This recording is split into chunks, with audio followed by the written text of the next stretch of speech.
I've put together approximately 35, maybe 37 videotapes, and all the information comes from a book dictated to me by God as his righteous servant, a man described in Isaiah 53, and a man described in chapter 11 of Isaiah, the descendant of David,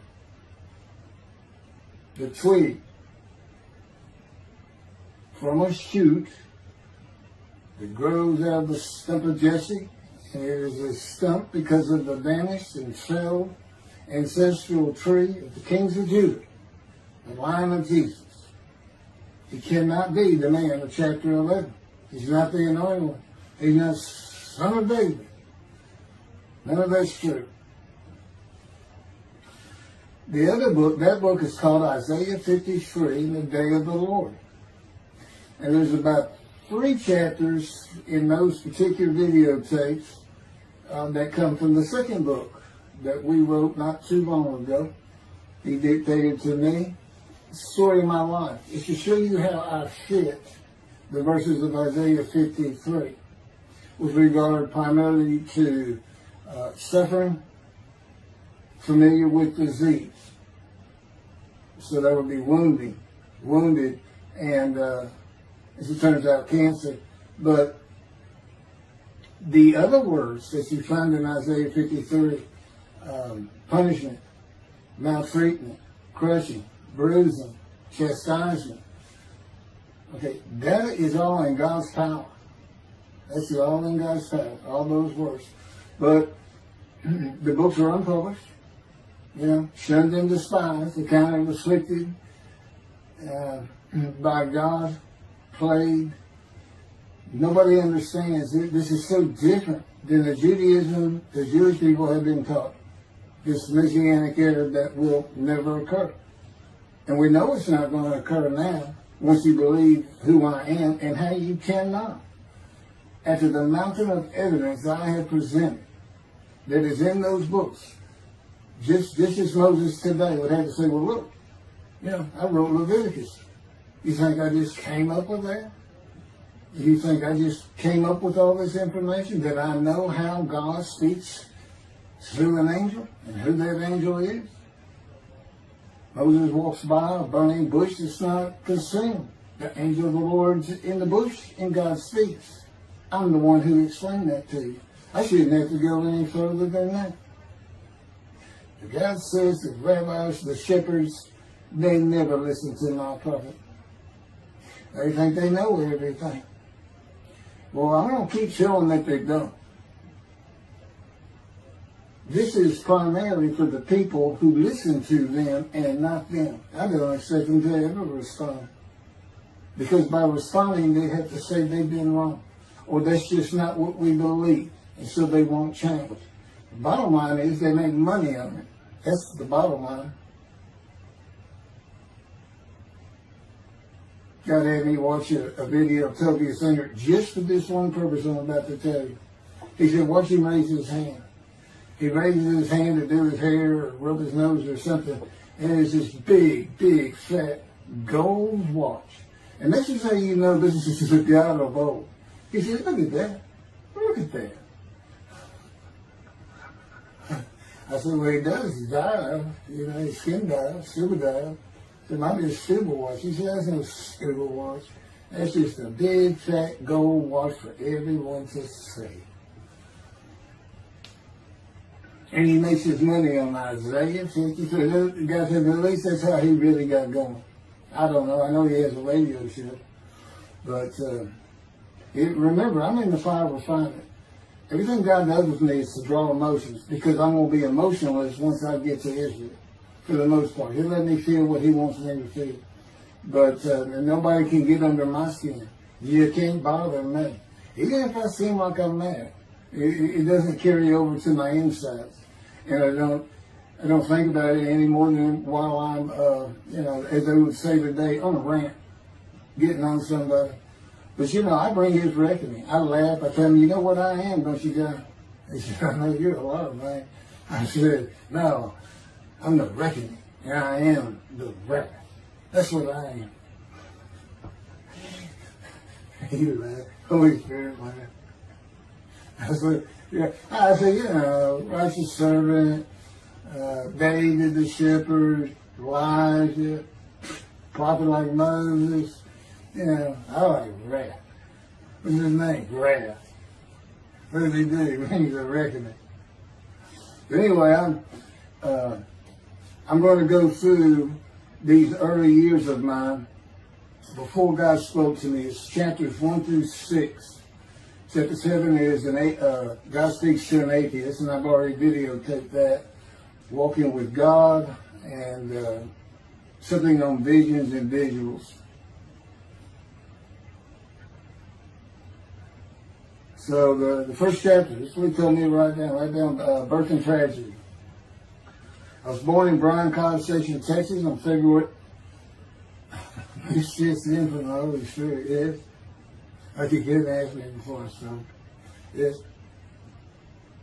Oh, this is only for the people who come to believe in me. I don't expect anybody who's been viewing these materials and, you know, nobody's really subscribing, a handful, to be believed. Again, I can't imagine. I don't know what you people want. I don't know who you think's going to come to do something different. How are you going to know who David is? I mean, according to Judaism, there is no description of him. How are you going to know who he is? All this being presented, and I know Jewish people have seen it, only 60% of the views are coming from the United States. Now, I don't know if that means 40% is coming from Israel. Probably not. You got Canada, that's be a big follower on my WordPress site.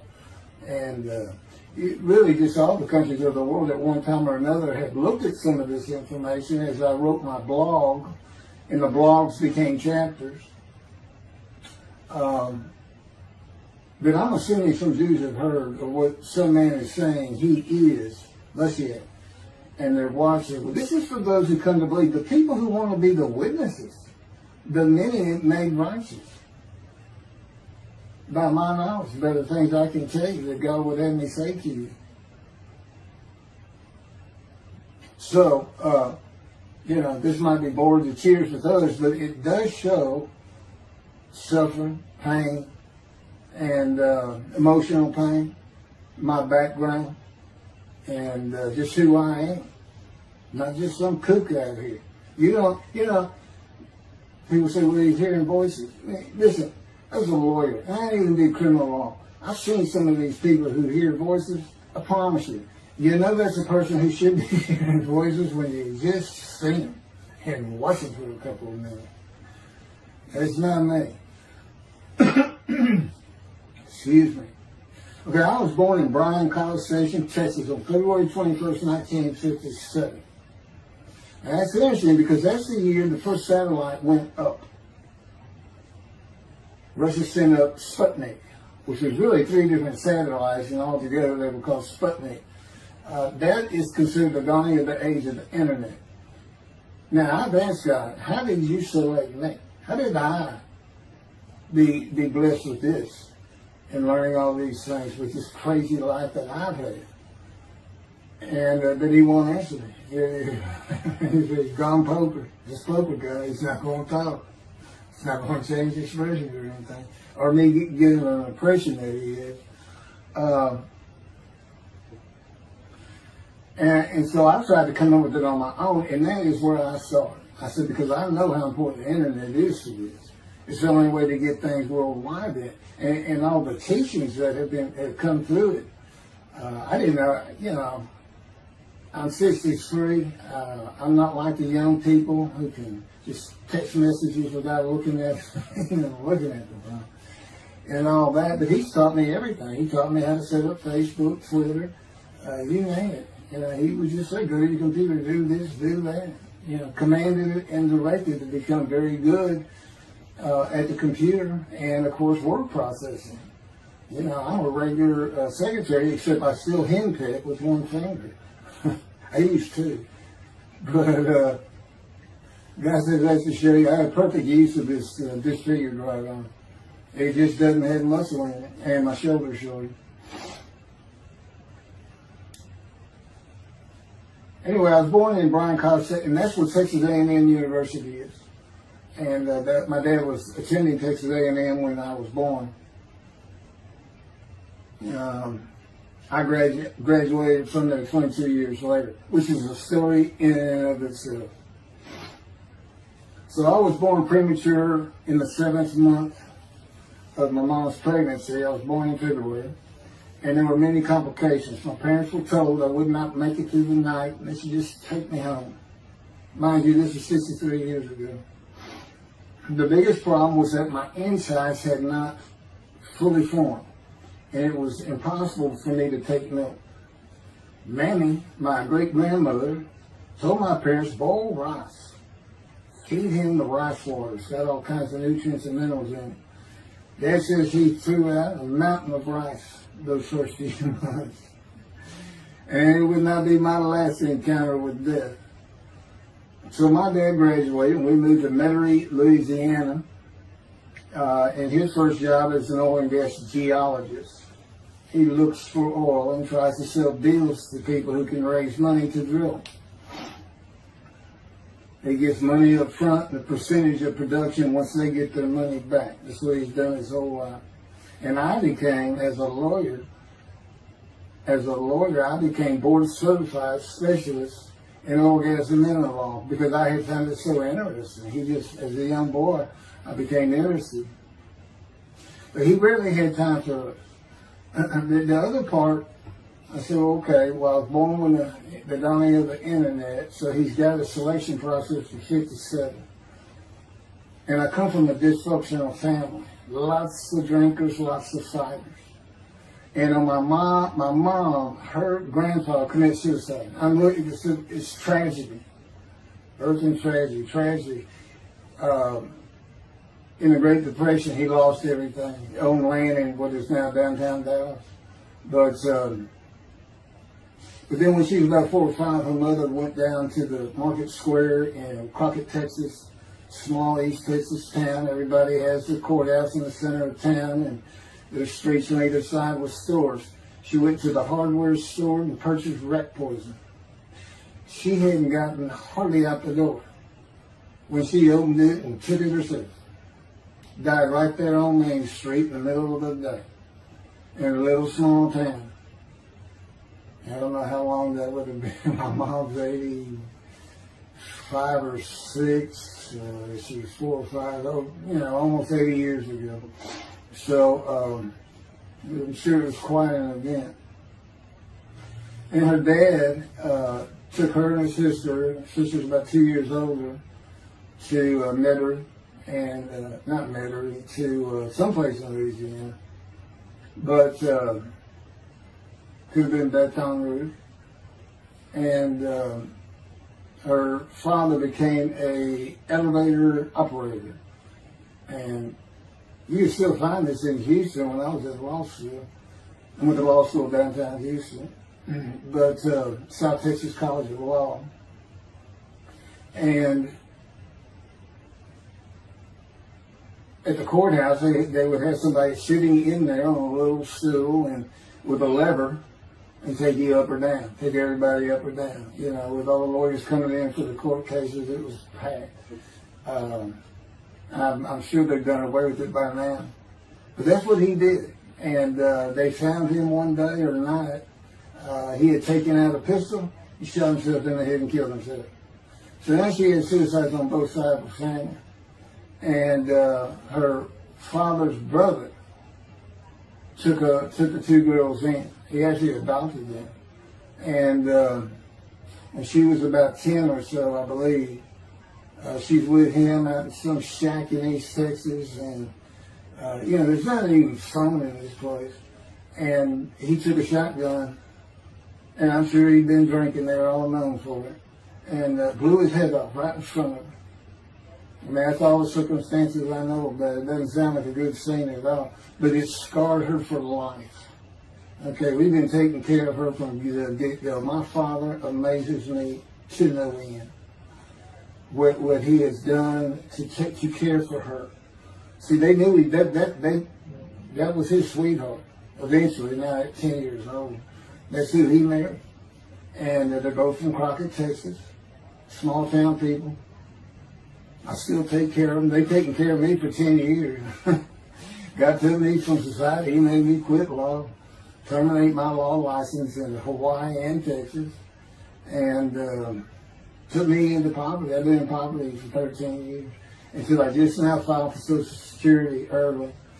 But I give them more than 90% of it to make up for everything they've given me for 13 years. While I'm in God's fire of refinement, learning everything I need to know. And I have learned much. There ain't any question.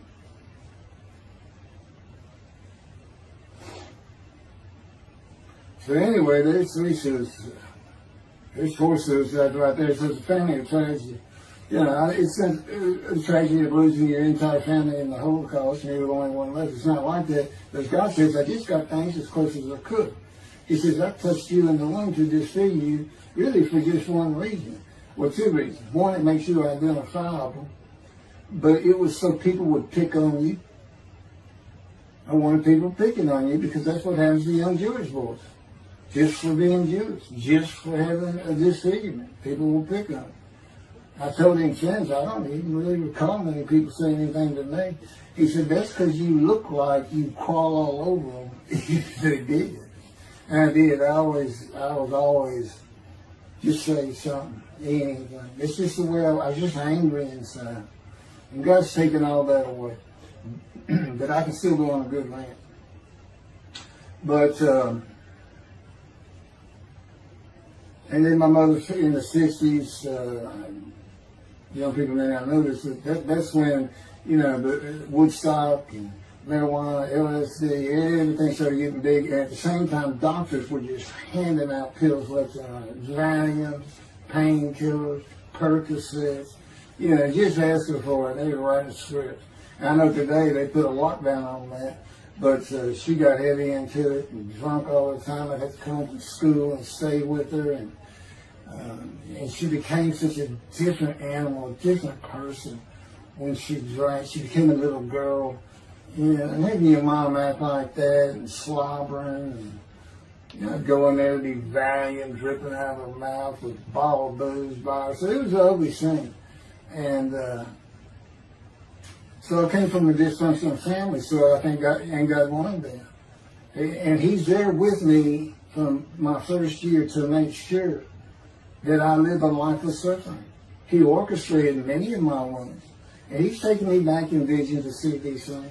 And His visions, one thing you don't pick up in the Bible, when I say Bible, I'm talking about the Jewish Bible, the Hebrew Bible, that's not, unless I say otherwise. Which is like when God says, my peoples. If He just says my peoples, He's talking about the Jewish people, the chosen. I mean, He may say the peoples of Moab, or just by the context, you know, He's referring to another group. But that comes up all the time. So, to add to that, she tried to kill herself a few times. And when I was 10, my dad was at a Texas A&M game in Dallas. And I know it was 1967, so I was 10 years old. Because I'm very familiar with that particular game. It was against Bear Bryant and Alabama Crimson Tide. And he had coached at Texas A&M. So, as you can tell, me and my dad are big Aggie fans and football fans. But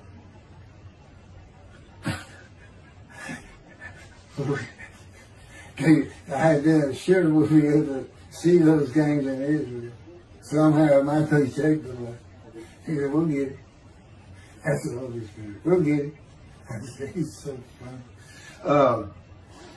I don't know where my sister and brother were, but I heard some noise and I went down about 1 or 2 in the morning, and our stairs curved, and there was a little bay window cut out, and I looked down out into the living room. She's laying newspapers on, and I just sat there watching. I didn't know what to do. And she got down that paper and took out a butcher knife, not a razor blade, a butcher knife, and opened her wrist up.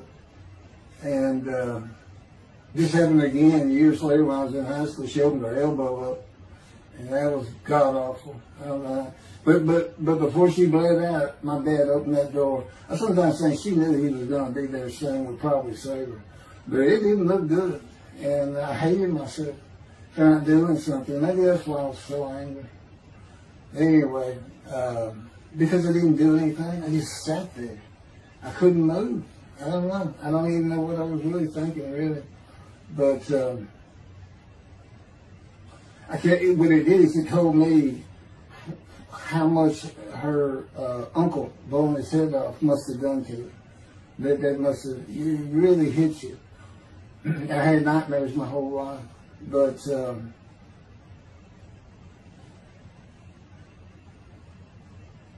I was 16 when she did the thing with the knife. But you know what? My dad finally got her. He got her the best psychiatric care in Houston, Texas, and that's big because we got a medical center that's renowned throughout the world. And they put me back together many a time. And she never did that again. And the amazing thing is how different she is in her very advanced old age. I mean, it's like she was never that person of the 60s and the 70s and the 80s. I don't know how my dad survived it. I'd have never stayed. I'd have taken the kids and said, try to find us. But he's not out there. I've never seen two people who love each other so much. It's crazy. But anyway, I was married for 20 years and we weren't like that at all. We finally divorced for irreconcilable differences. Okay, my first major surgery when I was 2 years old. My first surgery. Up above here, I have a scar. I had my first of many surgeries. Been born without my right pectoral muscle, small shoulder, withered arm. And there was some, the movement of my arm was restricted. There was some tissue in here that had to be cut out. So they opened me up and did that. I was born right-handed, but I do everything left-handed. Except for light things. Like I shoot a basketball right-handed. I throw a ball right-handed. Darts, things like that. But bowling, I'm left-handed. You know, anything heavy. And I was quite an athlete. If I had two good arms, I'd have probably been on scholarship. I was already offered a partial scholarship at a small school for track, even with this bad arm. But I just didn't have the fast start. You got to have two strong arms just pushing out in front of you. But I was some kind of quick and fast. So, we moved back to Houston to a place called West University, a suburb. And this little story, I don't even like telling it, but God tells me I have to. And he had something to do with it. But I'm not going to go into that part of it. So anyway, I had decided when I was in second grade, I was tired of school, didn't want to go anymore. I don't exactly know why. I just know I said, that's it, and now I'm not going. Dad came to get me up and finish school until I'm not going. And it was on. He was going to get me there. It took him about an hour to get me to the car. Fighting and screaming and running around and hiding, getting under bed. You name it, I was doing it. And anyway, he finally gets me to the school, but he's too tired. He wasn't even going to try to get me out of the car by himself. So he get out, and he goes and gets the principal. And my dad's about 6'2", but he's real slim. And but he comes out with his principal, who's taller than he is, and he's a hefty guy. He's burly. Anyway, so they come and they said, get out of the car. I said, I'm not getting out of the car. I'd already locked the doors. Only the two front doors locked, and it was those locks that you pull up and push down. And so my dad used the key, and he opened up, he popped that lock up, and I slammed it back down. Said, I'm not going to school, I told you. He throws the key, they started throwing the keys at one another over the roof. And the principal was driving the same thing, and I'm slamming his door, I'm leaping across the car. But I don't know how long I went, but they finally, in 5 minutes maybe, seemed like an eternity. I was terrorized, that's the way I looked at it. Anyway, the principal got it open, and I saw that door open, and I got back on the far other side of it, by the steering wheel with my back against the back door.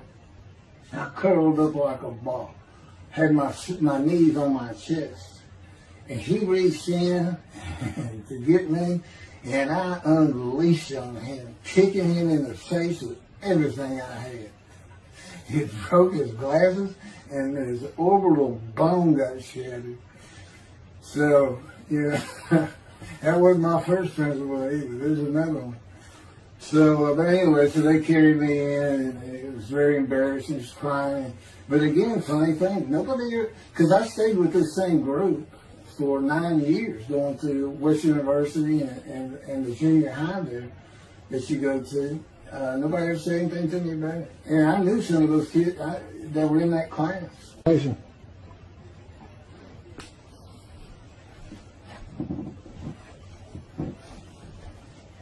My camera only goes for half an hour.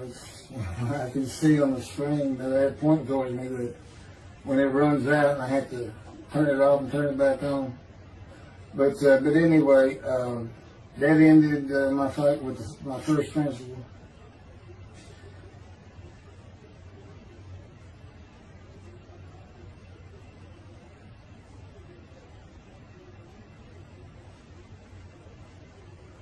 Yeah, here it is right here. I just got to have me put these together. In the 10th grade, the principal of the school told me to cut my hair. You know, I had long, blonde, wavy hair, well past my shoulders. Again, this is, I graduated high school in '76, and this is in junior high, so it's in the early '70s, but it felt like the '60s still. And I kept in a ponytail. It was neat. It was a school-wide policy. I think I was one of the last people to cut his hair. I was hiding all the time. I was always on the alert for the teachers that would turn me in. But I went and got it cut. I told the barber right at my collar. Sat there in the chair, cut it right at my collar as I was instructed to do. And then I was commanded to return to the principal's office. And so I presented myself to him. I sat down in the chair in his office, and he gets up, walks behind me, and grabbed me by my hair, back of my head, and jerked my head back fast. And said, "It's still over your collar." Now, I don't know if I did a backflip out of that thing. I can't really recall. But what I do recall is it took 3 people to get me off of him. And I was permanently expelled from school, which ended up me leaving home.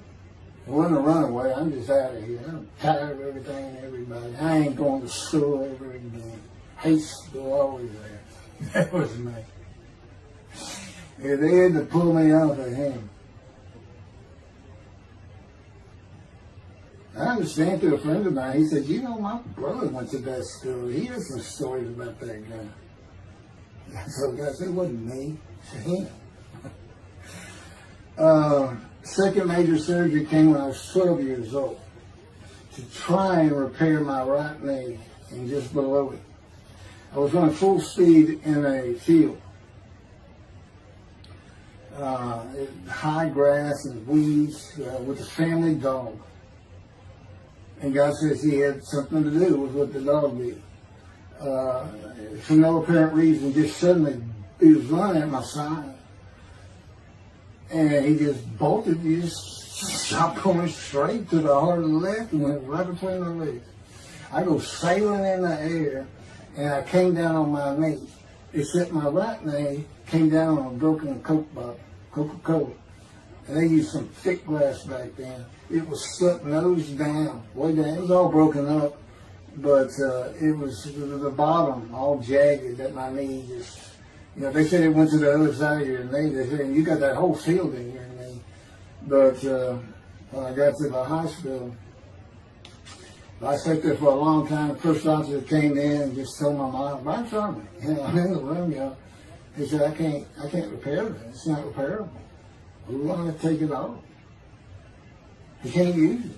And I already knew that, because as I started screaming and yelling for my dad, he finally came back. This field was behind our house. There was a chain link fence, and in the field, and you know, my dad finally heard me. He got over. He saw the blood, and so all of a sudden he's scared to death. I'm going into shock, and he got me to put my arm around his neck, and he said, "Can you walk on it?"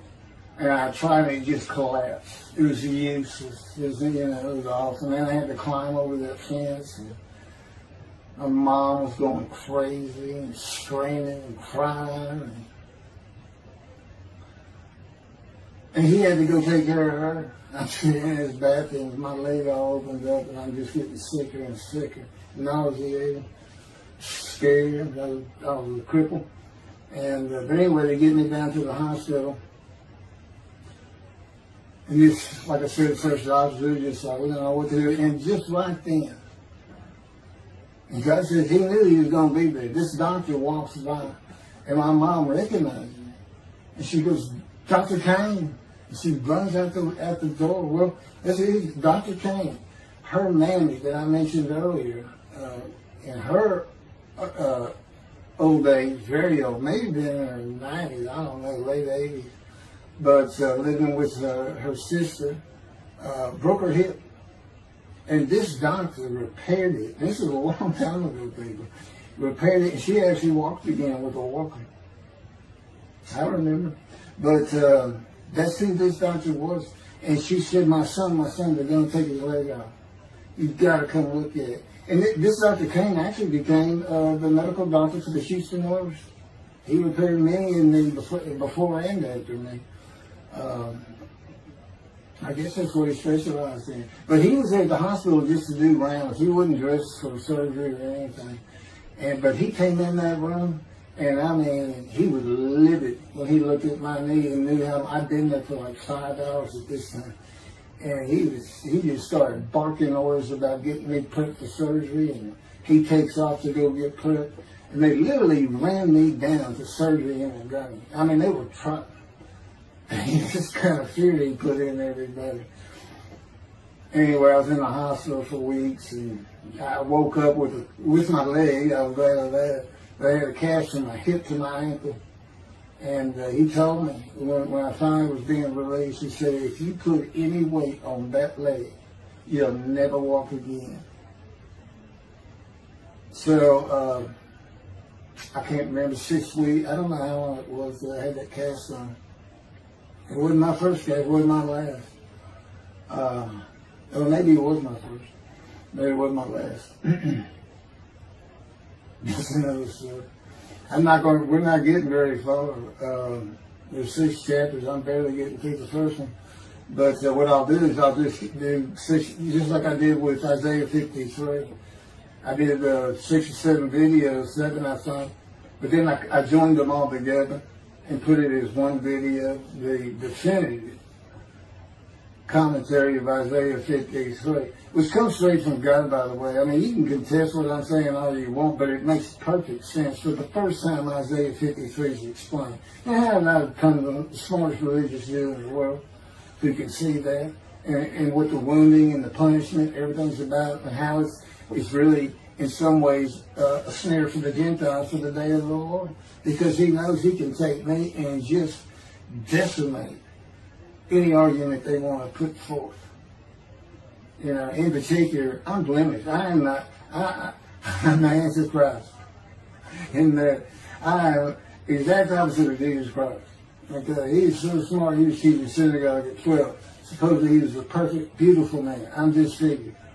You know, I'm not bad looking, but I'm not, I'm not Brad Pitt or anything. Anyway,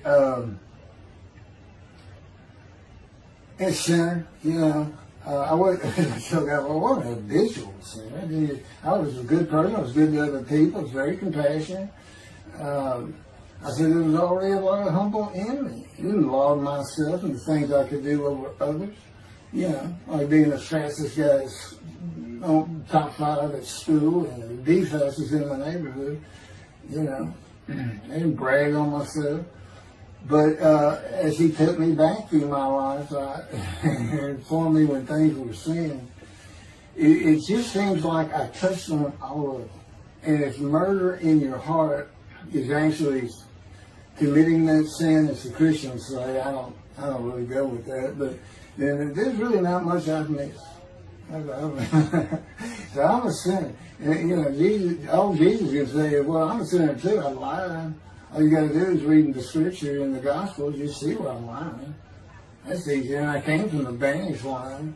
I thought I was the man of Isaiah 53. I thought I was going to be exposed to death, but given long life.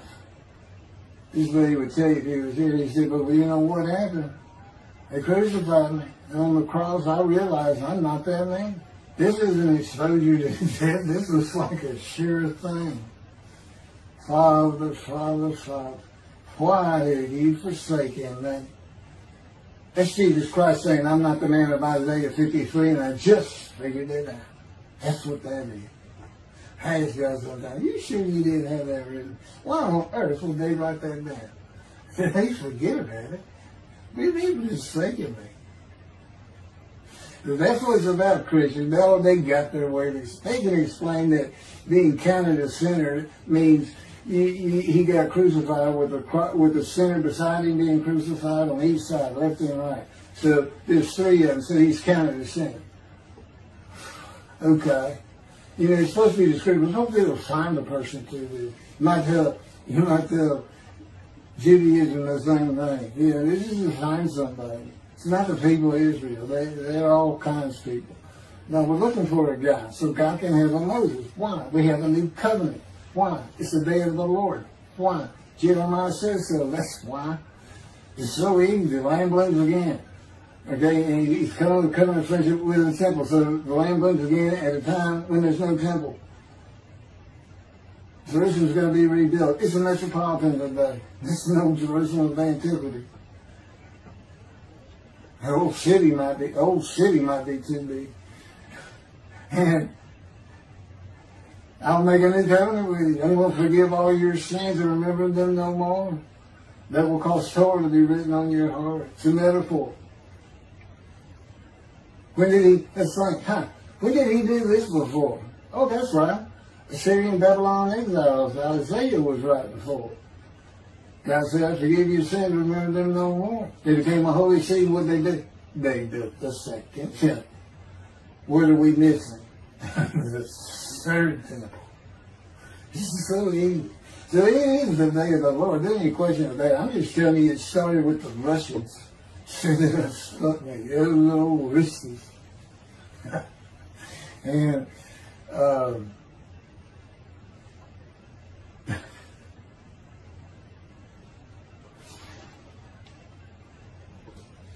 he's bringing the covenant, but he's got to have a Moses. He's never sent a prophet like Moses. So he was saying, it's Joshua. No, it's not.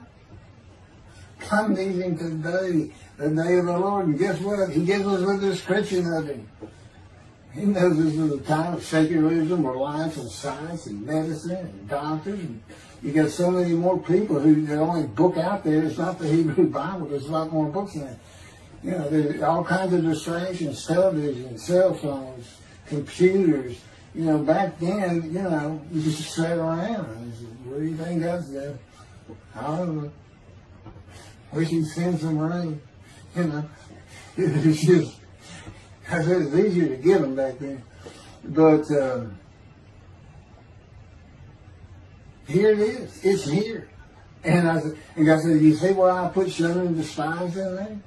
Because for a while I said, God, you know, this is before we really got the books done and everything. I said, I'm just sitting in a room. I can't really tell anybody shunning and despising that. Counting me plagued, afflicted, and by God, and everything else. He said, well, how you feel now that we've been putting all this on the internet? Guys that feel shunned and despised. Yeah. I can tell they know. There's no question this hasn't gotten back to those two. I say, you keep attacking them like this, and I'll be certainly sure, just in case I'm wrong. But, because he won't actually tell me, he won't tell me anything, this is a rule of thumb, he won't tell me anything that I cannot find out or become knowledgeable on or informed on of my own, which means about nothing because we're in a room all the time. The adjunct of the Holy of Holies is what I call it. I live in the I'm like the priest who can, the only person who could go into the Holy of Holies was the high priest. And that's what I'm like. As a matter of fact, God had me write down, just as he had David write down, there's Psalm 151, where God said, it's on a video, where God is speaking.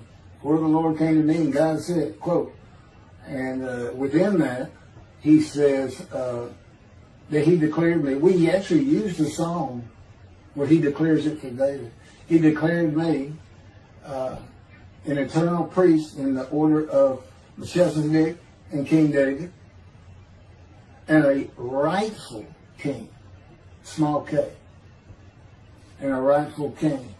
And he also declared, I'm the righteous servant. I mean, that's God talking. I mean, he's using it. When he dictated to me, it wasn't, to be written in my personality. That's him. That's him doing a new song. So, because he does that. Even in the writings, the person doing the writing, whatever prophet it was, or Moses, or David, if he wrote Samuel 2 and Kings 1 until he died. As I said, God says, look, just assume the central character is the one I had writing, because their lives change when I come to them, just like mine changed. This is not anything I could have ever conceived or even bothered thinking of. I had never read the Bible my whole life. If he hadn't told me, we're going to the bookstore and get you a Tanakh. That was 13 years ago. And my answer was, what's a Tanakh? I didn't know anything. And look at all this knowledge. But this is it. This is the only power he's going to use in creation. He's not going to perform miracles. He's not going to have me performing miracles. And he's not. He said, the only power I'm going to use is on you. What I can get you to do. He said, I can take a Gentile Texan and take him to Israel and get my temple built. Okay. He said, because that's what you say to God all the time. Okay. And one night, I hadn't even read Isaiah 53. He didn't come to me and just say, offer yourself for guilt. I crushed you with cancer. It was me that did. That's not, I wouldn't have known what he was talking about. We finally get to Isaiah a couple of years later. He said, keep reading Isaiah 53. I said, okay. And so I read it. I said, okay, finish it. He said, who do you think that is? I said, I have no idea. I can barely read it. I didn't know what it's saying. I said, I think these two verses ought to be up here. I said, you sure nobody messed with this thing? He said, nobody messed with it. It's just how I had Isaiah right. He said, that's you. I said, oh, okay. I couldn't help it. Good luck convincing anybody. I can't even say what he's saying. He said, before we get done, and he's right. I've been over that thing so many times. From my original version of Isaiah 53 that he dictated, or told me how to put together, but every sentence, every word is his. We've changed it up and added things. I've learned things. Like I didn't know about the chest of devotion. I didn't know why the angel was leaving early in Malachi 3, but I do now. And all that would cause an amendment to my midrash on Isaiah 53. And, the book has me, these are all on videotapes now, me and Rashi. Rashi, the first one to come up with this is Israel. And, I look at his answers and I just shake my head sometimes. You should see his answer in Malachi 3 for the angel of the covenant that you desire. There's only a covenant of friendship and a covenant of Jeremiah. And this is his answer. It's midrash, so he just takes a section of the angel is on the way, and it just says the angel of the covenant. And his commentary is the angel that avenges the revenge of the covenant. I said, what does that mean? What are you talking about? God's being funny. He said, I don't know. I said, you do know. He said, well, I'm not telling you.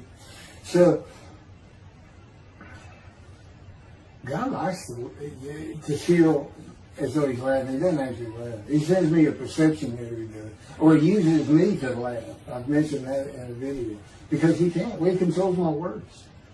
I learned that in walking with him. Just one day, I'm talking out loud as we go. I'm discussing man and divine beings as though I had a sermon I was giving or a speech to somebody or a seminar.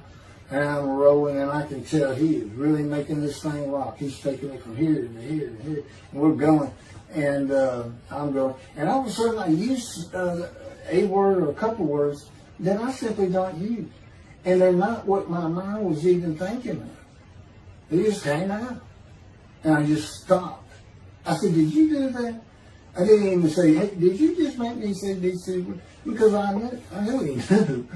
I said, did you do that? He said, I did. He was almost indignant. I did. I said, okay. Anyway, that's where it all started. Now I know. Okay, guess who that is? That's the Holy Spirit. Using me. He doesn't sound like that.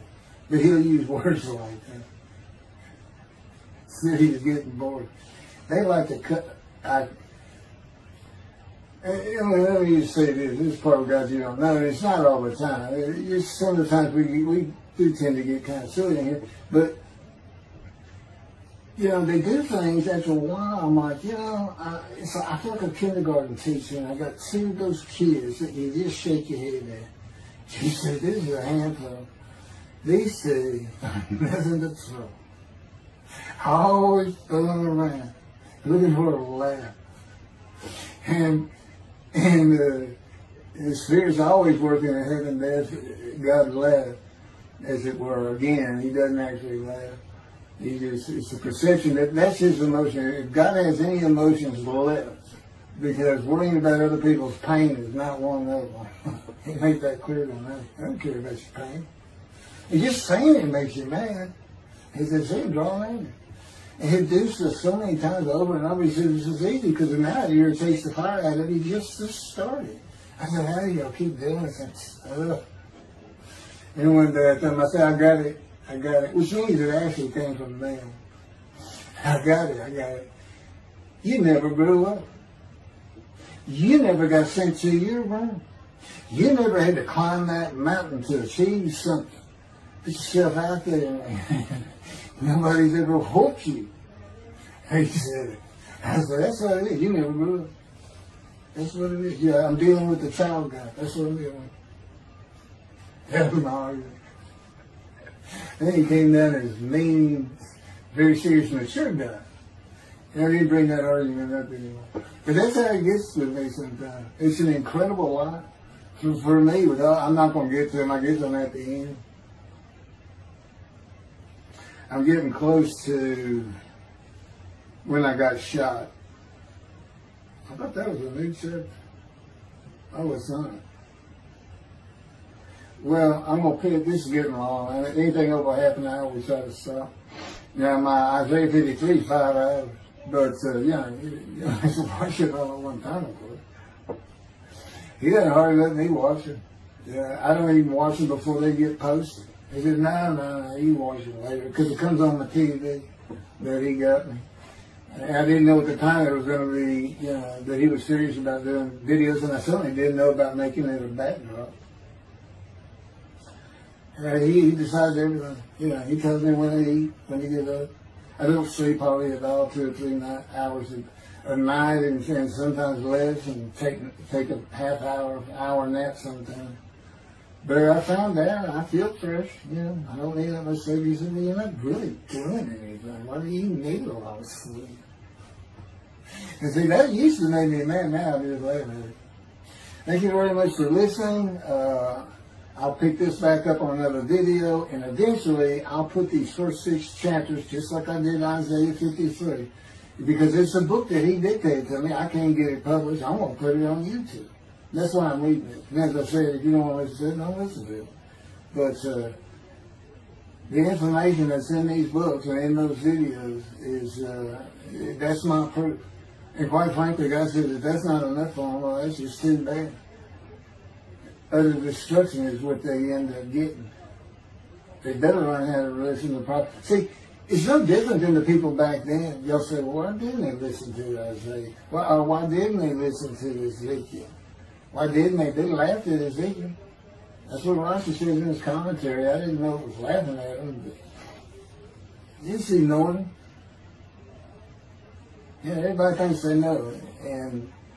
But in any event, I do know there's one chapter we haven't put in there, and that is recognizing a prophet in a town. It says Moses vouched for Joshua, so he didn't have to be tested. Now, the problem with all that is, and I think why God hadn't had to put it on video, is that they're looking for a seer, somebody who can see the future. But see, that's antiquity. I mean, that's not what you're looking for today. Moses wasn't a seer. And none of the prophets were seers. They just wrote down what God told them to write down. God's the prophet. Is the one making prophecy. And what he does, he doesn't actually just see the future. He walks it through. He says, okay, right here is when they're going to send up a satellite. This is where humanity will be at that time. He can walk it through in his mind. As I mentioned, his eyes, he doesn't have them. It's just his absolute knowledge of all things. He can form a picture of this ring. Me, it's in here. He knows every atom of my body. And it's like he does a vision for himself, a visualization. That's what I call when they put pictures in my mind. He says, and he puts it into the spirit's mind. And they're both within me. You know, the big cloud that just came down. If you're sitting in a room with me, it envelops you. But it engulfs me, it goes through me. My little spirit cloud becomes part of the big cloud. That's why God is in his spirit. Here's the elements of spirit. Here's the elements of God's presence, his mind. Two clouds, they just come together. They can be together. Okay, God's still one. He created the other cloud. And then in this room, filled with them, my little spirit is like a little cloud that just came in and part of it. That's who I am. That's the man of divine being. Okay? No, it's like nobody's really expecting it. Well, maybe it's because you didn't know these things. And now I get to see them shunned. Shun means I'm not looking at that. It's not like a coup. We by faith, by the fundamental principles of Rambam from the Talmud, from his diagnosis of the Talmud. Once you do your own, once you throw the Talmud out and learn some new stuff, once you get out of antiquity, every religion has an end times like that. Every religion ends up with utopia for its people. Everybody. Well, don't be like everybody. You're the Jews. Let's get practical. Let's let God in our midst again, in a man like he was in Moses. Let's point at him and tell the Christians that is the man of Isaiah 53. Here's what it's about. God said he's coming back. He told us, we're not waiting on him like you. He said when he was coming back, he false prophesied 5 times. He ain't coming back. He wasn't who he thought he was. He told us on the cross. I'm not the man of Isaiah 53. He tells us. What else was he doing? Why did you say that? I'm about to die. What do you think he's talking about? What do you think he's thinking about? I'm not supposed to die. He thinks he's the man of Isaiah 53. So do they. Which is mind-boggling because I'm the man. And there's nothing about me that says Jesus Christ. Nothing. You should hear me cuss God. I cuss him trying to die.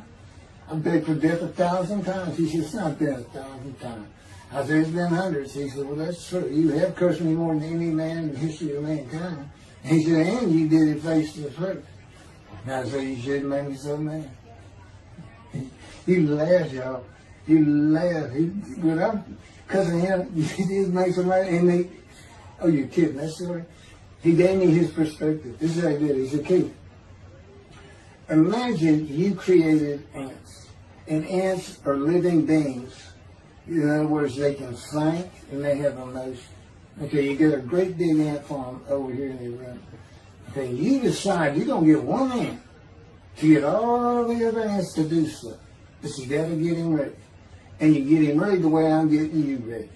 Now, he's managed. Right? I said, yes. Yes. He said, now, magic. I'm always laying in this bed. I got a big table. It's got a microwave on. I put my computer on. I got a big fan I like to have on. And he said, look over at that table. Now imagine that ant got loose. And he is crawled up. And he is standing on the corner of that table. And he is giving you the what for in ant language. I mean, he's going. And he turned around and shaking his butt at you. And he's cussing.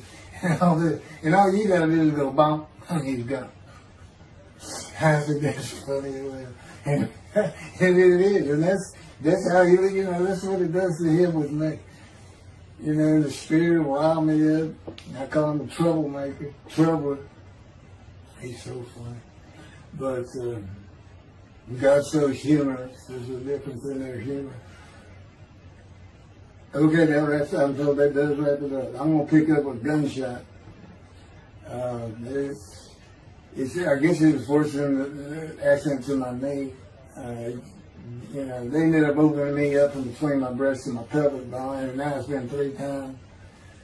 And eventually, you know, the lung cancer and colon cancer and skin cancer. But the lung cancer is when they told you should have died from the colon cancer. He said, but this is it. We can't treat that. It's too advanced. You're gone. And prepare to die. That was 20 years ago when the planes hit New York. It was the planes hitting New York that got me up off the ground one last time to see one more doctor. The life of God's righteous servant of Isaiah 53, chapter 3, gunshot. Shortly after I recovered from my knee injury, I moved to Fort Lauderdale, Florida. I was not happy about it at all. It turned out to be a lot of fun. I made some great friends to celebrate my 13th birthday. My only injury in Florida was having my front teeth shattered and knocked out, requiring cats, which was more of an ordeal than I would have imagined. We returned to West University in Houston after 2 years. My mom was not doing well at all, and it was getting close to her second suicide attempt. I was back with my old friends and did not have much supervision from home, and I failed ninth grade. I made my own decisions, and I rarely listened to others. After being set back a year at junior high school, I made a few new friends, which led to my next serious injury. My best friend was a Spanish Italian whose father was from Sicily. And he kept a machine gun in a violin case in his office at the restaurant he owned, where his son and I were waiters. It was called the Godfather. My friend was the best pool player I've ever known or played with, an absolute natural. I will call him Antonio, but that's not his real name. Antonio's girlfriend was a Jewish girl. I will call her Rebecca, but that is not her real name. Antonio was a Catholic Christian. Rebecca did not practice Judaism, and Antonio did not go to church. I was a confirmed atheist, and we never talked about God or Jesus. Rebecca's father had foreclosed on a ranch about 8 hours from Houston outside of LaGrange, Texas, Fayette County. LaGrange was famous for the Chicken Ranch, which was an illegal brothel that operated from 1905 until 1973. The business served as the basis for the 1973 ZZ Top song, LaGrange, and the Broadway musical, The Best Little Whorehouse in Texas, as well as its 1982 film adaptation. T.J. Forney was known as the meanest sheriff in Texas. In the coming weeks, I would be interrogated by him outside of Shock Room 3 at Dental Hospital in Houston. This is an excerpt about him from an internet article. It was the most one-sided Texas battle since the Alamo, as 100 citizens watched disbelievingly in the dusty little town of LaGrange, their beefy sheriff, T.J. Forney, reached into a black 1975 Continental Mark IV and began to shake by his $300 suit Marvin Zimler, the star consumer crusader of Houston, Texas. That's from People, June 17. Next, the sheriff tore off Zimmer's blue-white toupee, waved it in the air, and then finally ground the rug under his cowboy boots. Behind Forney's fury was the fact that on Zimmer's last assignment in LaGrange 18 months before, he had filmed an expose, which resulted in the closing of a critical part of the local economy, the Chicken Ranch, a legendary boarding house. Antonio, Rebecca, and I first went up to the ranch in the summer of 1975. It was a small ranch house and small lakes with horses roaming around loosened pastures. We decided it'd be fun to try and catch one of those horses and go riding. The next time they went to the ranch house was in Rebecca's father's Mercedes Benz. Two-door convertible Mercedes Benz. I sat on the hood of that Benz with a lariat while she tore through fields trying to run down a horse for me to rope. The horses could turn too fast, and we never got close enough for me to rope one. What we could and did do on the next trip was bring guns. A 30-30 rifle, shotgun, and two 22 caliber pistols with holsters. As a backdrop, Antonio and Rebecca had broken up as boyfriend and girlfriend, and her attention had turned to me. I did not believe that caused any friction between Antonio and me, but it should have. It did not seem to be a source of animosity of Antonio towards me in any event. On October 5, 1975, we were all back at the ranch having a great time. Tony and I were shooting at cans with our pistols and practicing a quick draw from the holsters. We were standing shoulder to shoulder, about 3 feet apart, and he was a little forward of me. Rebecca came up behind us, between us, and said she wanted to shoot. Antonio passed his gun to her, and it fired when it was going by me. The bullet went on a straight line through my bladder, intestines, and colon from the front right and lodged in the back of my left buttock in my backside. I could see the trajectory in my mind. I fell to the ground, and Antonio fell on top of me, rolling me over and over. I think he was looking for an exit of the bullet. I told him to get me to a car and get to a hospital. Felt like Babe Ruth had swung a bat up between my legs. I never once thought of God. On a big ranch, there are several gates for different sections of land and different purposes, usually with chains and a lock. When we got to the first one, I told Antonio, drive through it. I told him to ram it. I knew I was dying, and all I could think of was, you have got to hurry. I didn't panic, but I had never been so afraid and had never felt fear like that again to this day. Sometimes I think I have forgiven Antonio for accidentally shooting me, but I had not and cannot forgive him for stopping at those gates. I'm still mad about it. I was seriously angry at him. We got to the LaGrange Hospital before noon on a Sunday. They had to call the doctor to come in. I asked the nurse for something for pain, and she told me my vital signs were too low. That if she gave me a shot of morphine, I'd drop dead right there. It would kill me. No pain medication. The doctor came and looked at me and said there was nothing they could do there. He told me they were getting an ambulance to take me to Houston, Untitled Hospital, where they operated on gunshot victims all weekend long and do to this day. It's a trauma hospital. Many young doctors from Baylor University, all around the state.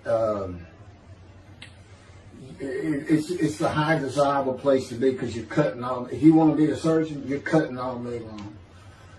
I knew one thing with the certainty. I could not pass out or fall asleep. If I did, I would not come back. In an ambulance, I talked to two fellas that were tending to me, as much as anything to stay awake.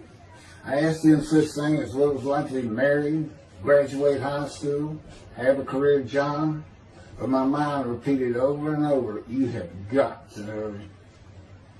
We arrived at dusk. This happened before noon when I got shot, so now it's getting dark. When the ambulance opened, my brother jumped in to help. My mom was standing by the entrance to the shock rooms in her fur coat. She later told me that since Benton was a public hospital, it might help if they thought we had money. I didn't see my dad, but my sister told me later, the whole way to the hospital, all he could say was, to God, please don't take my boy from me. I had stayed awake for some 6 to 8 hours in awful pain. They took me to shop room 3. It was filled with people giving orders and very loud. On the table, the nurse told me she had to put her finger in my bottom, which embarrassed me. And I raised up like a sit-up and saw nothing but blood rushing from my bottom onto the table. You have to hurry is all I could say. They finished prepping me for surgery and enrolled me to a hall in a line of others awaiting surgery. Then someone was saying my name, and I opened in to see T.J. Floyd, Sheriff of LaGrange. He wanted to know if I'd been shot intentionally, what we were doing at that ranch, did we have permission to be there, and et cetera, et cetera. I told him I thought it was an accident and to leave me alone. I never saw him again. I didn't have to wait long. The orderlies bypassed everyone in front of me and took me to surgery. I awoke in a large room with about 10 beds on my side of the room and 10 beds on the other, with other patients, and I could hear moaning and crying here and there.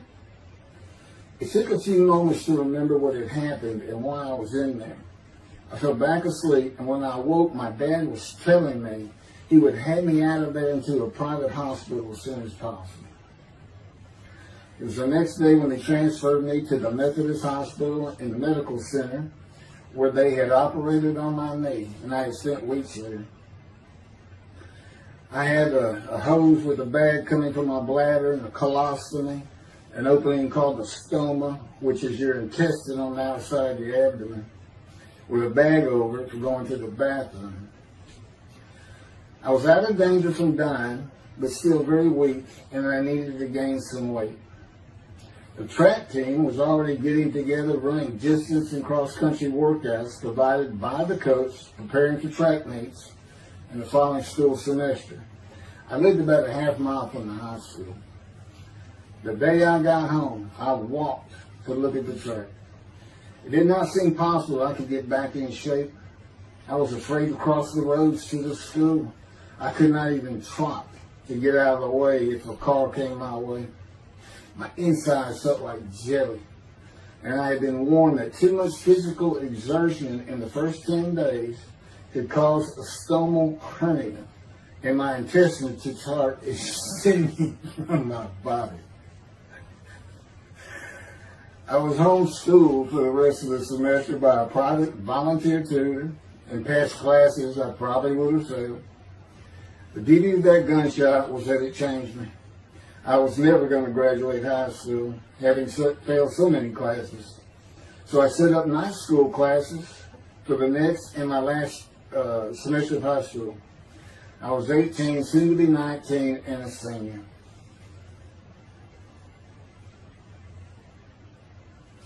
Chapter 4, College and Law School. Before the summer of 1975, one of my best friends on the track team, who threw the discus and shot put in field events and was a senior, told me he wanted to do something big the coming summer before starting college at Louisiana State University, LSU. I was only a junior and I had no plans for the summer. He mentioned this to me, and I began thinking about how long it had been since I had been to Colorado.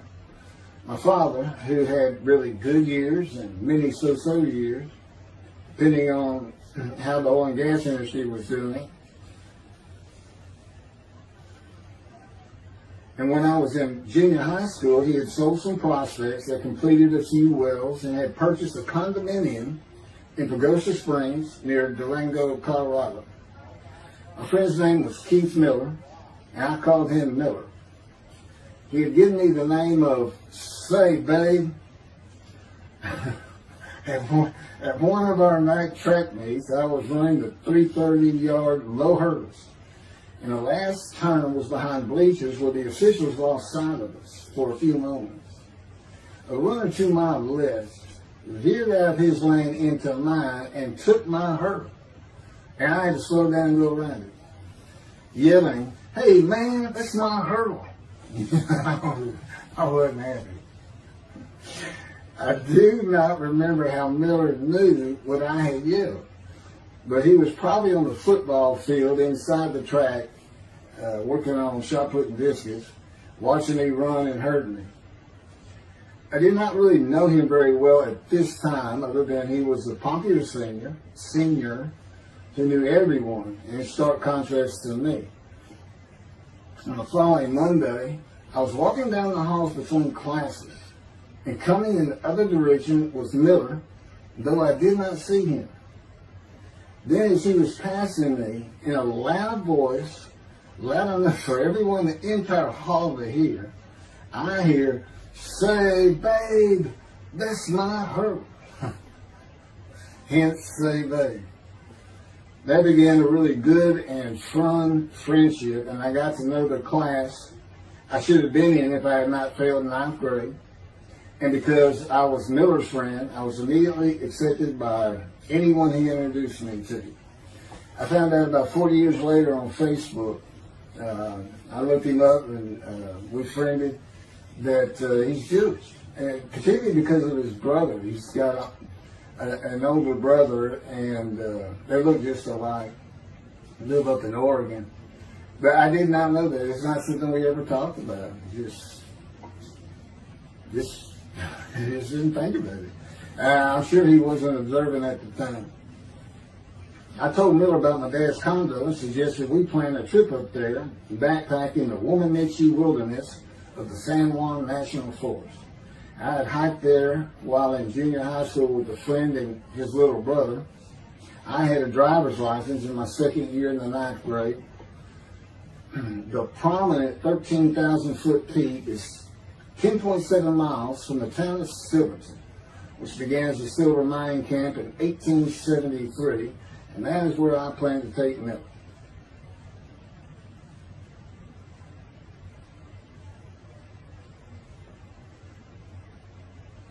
So Miller and I take off. We use his car. As I said, he was getting ready to graduate, and his dad had bought him a Toyota. I can't remember the name of it now. My dad's condo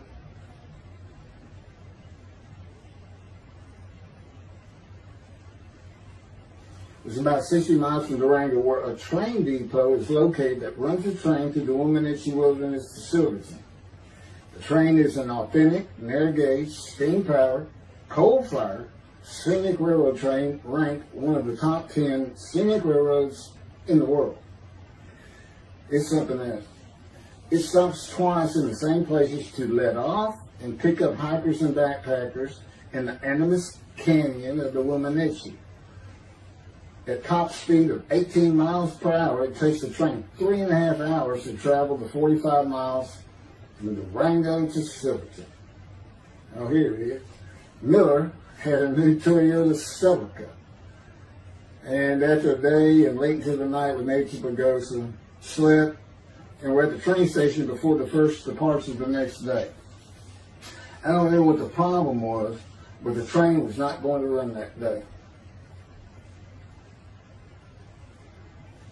So we couldn't get to where I wanted to take it. It's just too far.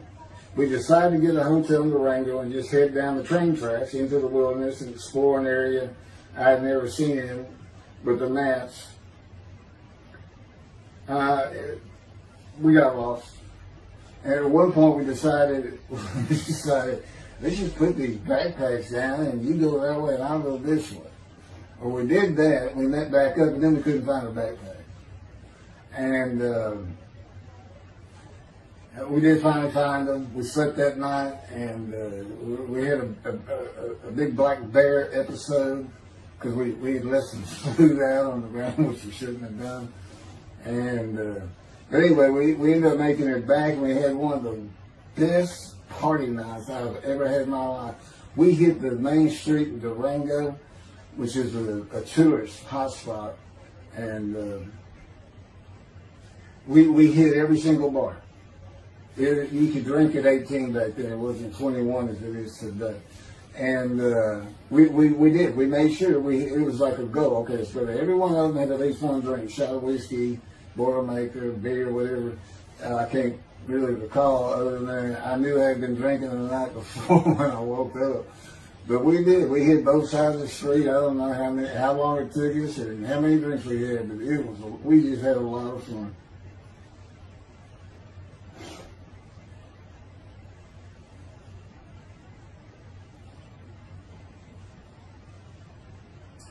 Okay, I'll be coming to chapter, I guess it's 4. I don't know.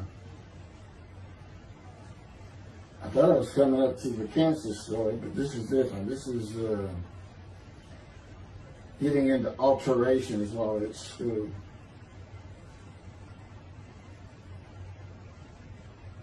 So anyway, I was shot on October 5, 1975, and by early December, so it was October 5, and then in early December, they I had surgery again to put my intestines back together, which was, you know, it was dicey. You know, they kept telling me, we don't know if we can reattach.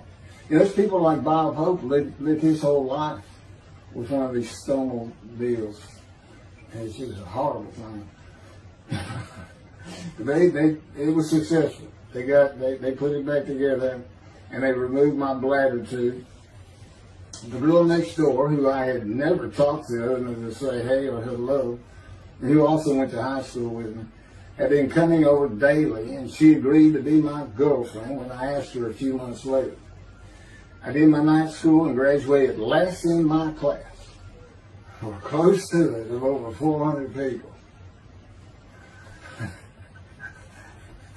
In late December, I began running with the track team. Now, I had surgery early December. I already got out there with them, which was difficult. Pulling 2 tires on the cinder track. You know, there's a rope, 2 tires, and you put a harness around your waist. I had to put mine high up on my shoulder. On the cinder track for a lap and a half, 660 yards with 2-minute intervals, 6 times was the toughest. My speed and quickness was still there, but distance running and my endurance, it took quite a while to come back. In early February, just about 3 months after being shot, I won my first 120-yard high hurdles race at a track meet that was fast enough to qualify at the upcoming district track meet for the regional track meet. Winning at the regionals would place me in the state track meet. I was fast, but my disfigured right arm really held me back. Then my heart was broken, and I cried for the first time since I was a child, best I could remember. My coach, who really liked me, he understood the effort I had put in to get back in shape. Called me to his office, and I knew something was wrong. He told me I could no longer be on the track team. I had too many semesters of school to be eligible according to the eligibility rules. It was because I had failed ninth grade.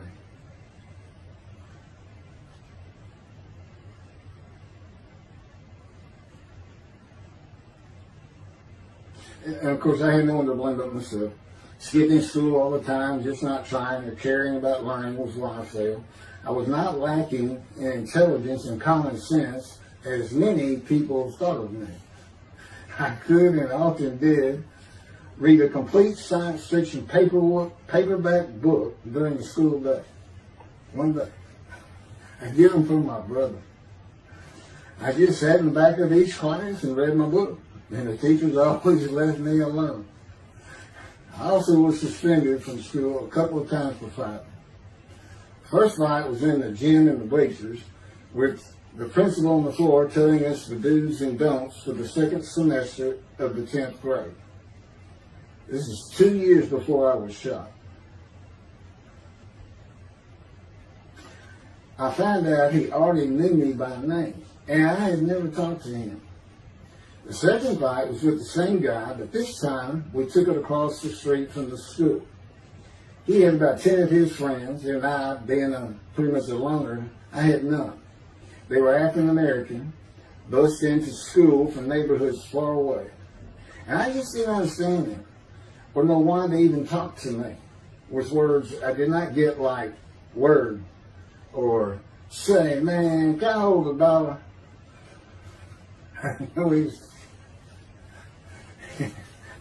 That is what started the fight in the bleachers.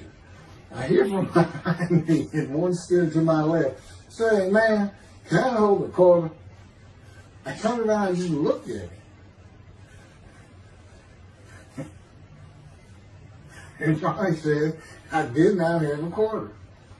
Going with the principal, I undid my ponytail. Mind you, he's sitting right behind me, and I'm well aware of that. And I brushed my long blonde hair and then reached into my pocket for some chapstick for my lips. When I pulled my hand out with the chapstick, turned out I did have a quarter. And from behind me, I hear saying, "Man, you said you don't have no quarter." To which I replied, turning around, "I don't have a quarter for you." The next part is kind of hazy. But I do know I grabbed him by the front of his shirt and threw him down the bleachers onto the students sitting below me. That is when the principal yelled my name and told me to go to his office. The next day, the guy and his friends were waiting on me when I got to school, and we fought across the street. The principal had told me not to get into any more fights, and this is the fight I got suspended for. I remember being in, after my suspension, being in the men's room smoking a cigarette in a stall, and a group of African Americans came in, and they were talking about the fight. What I remember was hearing, "That white boy went Muhammad Ali on him." My favorite fighter. I even saw the Ali-Foreman fight in Kinshasa live in Amsterdam in 1974. And some of my best friends in high school were African Americans, mostly on the track team where we could get to know one another. I still had run-ins with the general population of the African Americans, who everyone just called blacks back then. I never used the N-word and thought they would help themselves a lot if they stopped using it. Mostly I think they were angry at being bussed in from neighborhoods far away. In fairness to them, white kids did not seem to like me much either. So, I looked young even for my young age, and with my long hair, about 6 to 8 inches past my collar, I looked kind of girlish, and many people said that to me. One day a friend of mine told me what it was to him. You never smile and seem to be very angry, like if someone looks at you crossways, you're going to come after them, daring them to say something, like you want to fight. My next suspension for fighting began in middle shop, and it was all my fault. There's not a big deal to that.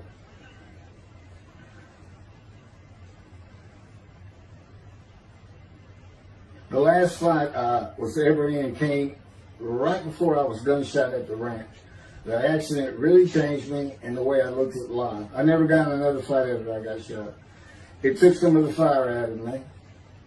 My longtime friend from junior high school and I were at Memorial Park at night and walked down a train track that ran through the woods, away from the streets and recreation areas. We went to the center of a long railroad trestle bridge that ran over a bayou to wait for a train to round the corner from either direction on a single track. When a train would round the corner, we had to run and jump off the trestle after clearing the bayou. We were drinking beer. As we were sitting, we started talking about the price of gas at 44 cents a gallon in 1975. Anyway, the trains weren't running. We got up to leave, and as we're walking down the steps, he said something about my father and about how to find oil and gas. And I turned around and just hit him with everything I had, with my right arm. And I realized what a stupid thing to do. I called him the Big Sweet. He's huge Norwegian. His hair was white and long and longer than mine. His hand was the size.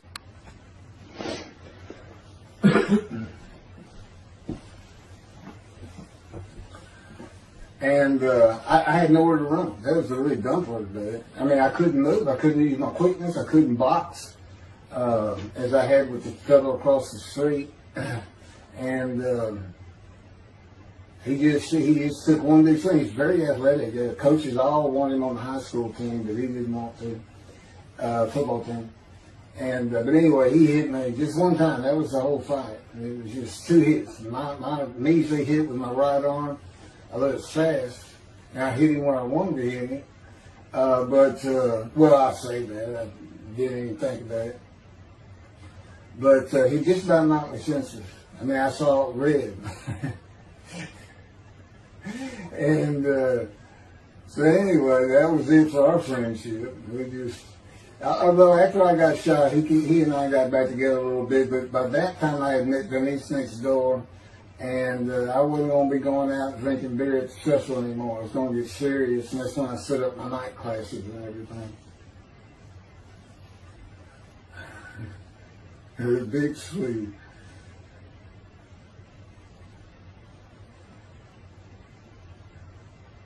After the gunshot, I stopped seeing old friends, including Antonio and the Big Swede, and spent all my time with Denise from next door. I knew I wanted to be someone who succeeded in life. My dad always told me when he was angry with me that with my smart mouth, I was never going to be anything but a ditch digger or a lawyer. While he said lawyer in a derogatory way, he got me to thinking I'd like to be a trial lawyer. I had to get into college first, and the only school I wanted to go to was Texas A&M University. Anyone who had ever known me would tell you that I was not even close enough to being smart enough to go to any college, much less Texas A&M. I would tell you I had never applied myself to the task of learning. Texas A&M denied my application. I called them and pleaded and argued, and finally admissions said that if I came to the summer semester of 4 classes and maintained a B average with no fails, they'd let me in. I did it, barely. I almost failed calculus and got a D. Just a quick thing on Texas A&M, because it relates to World War II, which always makes me think of the Holocaust, and how many Aggies were involved in that. Texas A&M enrollment began on October 2nd, 1876, and admission was limited to white males, and all students were required to participate in the Corps of Cadets and receive military training. Many Aggies served in the military during World War II, with the college producing 20,229 combat troops. Of those, 14,123 Aggies served as officers, more than any other school, and more than the combined total of the United States Naval Academy and the United States Military Academy. During the war, 29 A&M graduates reached the rank of general. Texas A&M is more than a great university. It's the home of the Aggie family with a long history of spirit and tradition. And I'm going to pass through all that. You can read, I got all this from Wikipedia.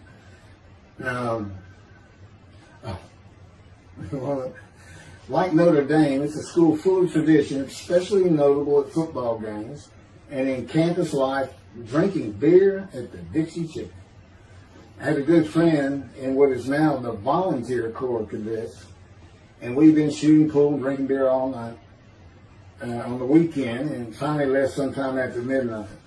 I walked my friend back to the quad, Corps Cadet Quad, a large open area where people could gather, surrounded on 4 sides by dorms for cadets only. And I dropped him off at his room. Before he shut the door, he looked at me, and not for the first time, said, "Want to race?" He's fast. We race me anytime. I said, yeah. Of course, we were pretty much, we've had a lot of beer. I said, yes. And he went to the end of the hall and took off at the other end of the hall. He was fast, but I was pulling away with just a few yards to go and hit the wall before I could stop and busted my chin open. Blood's pouring out everywhere. People opening doors. Look, that's what the little guy did to the taller guy.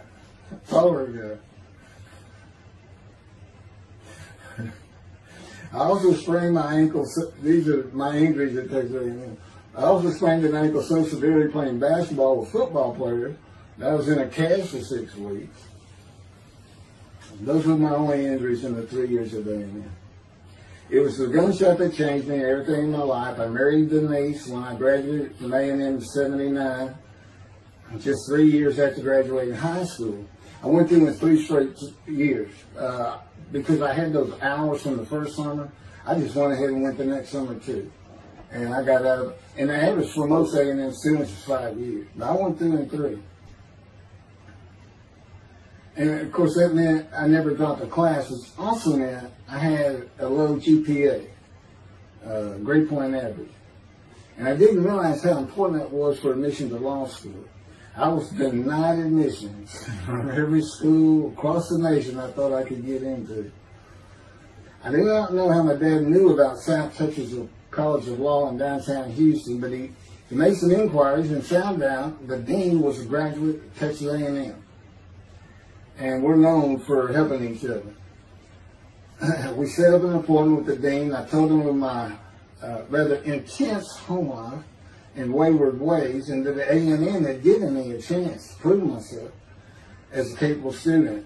You know, he hemmed and hawed, looked around the ceiling, and gave me the same opportunity A&M had. 4 summer classes, D average, no fails. I did it.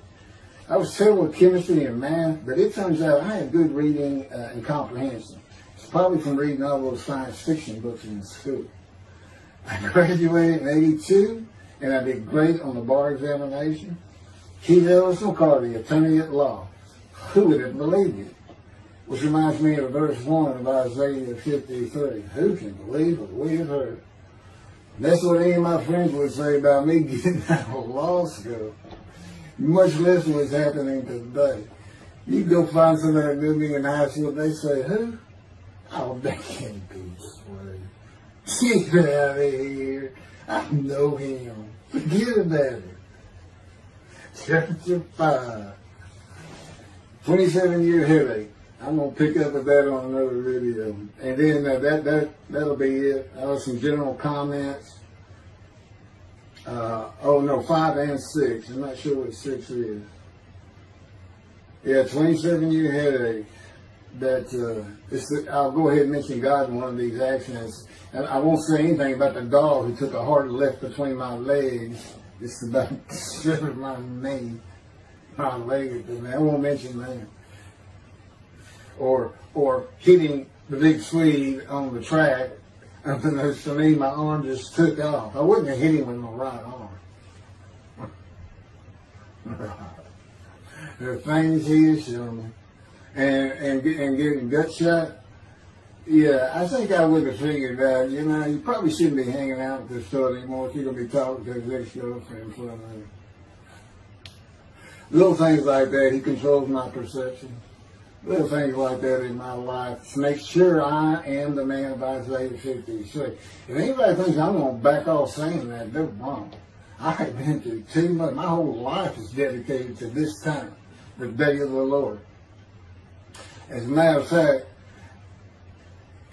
what about my day?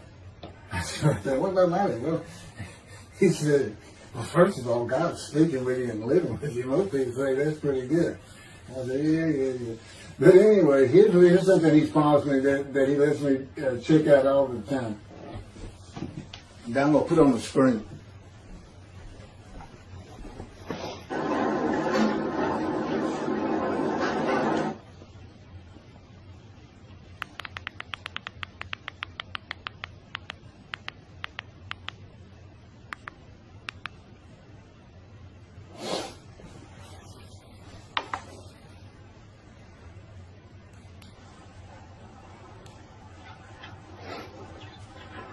The Radiant GP Cycles, Shorties, Slip-Ons, Cold Startup.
27-year headache. Chapter 5 of the life of God's righteous servant of Isaiah 53. The same year I graduated from law school in 1982, my son Justin was born. In 1985, my daughter Brooke was born. And in 1988, my youngest child and daughter, Laura, was born.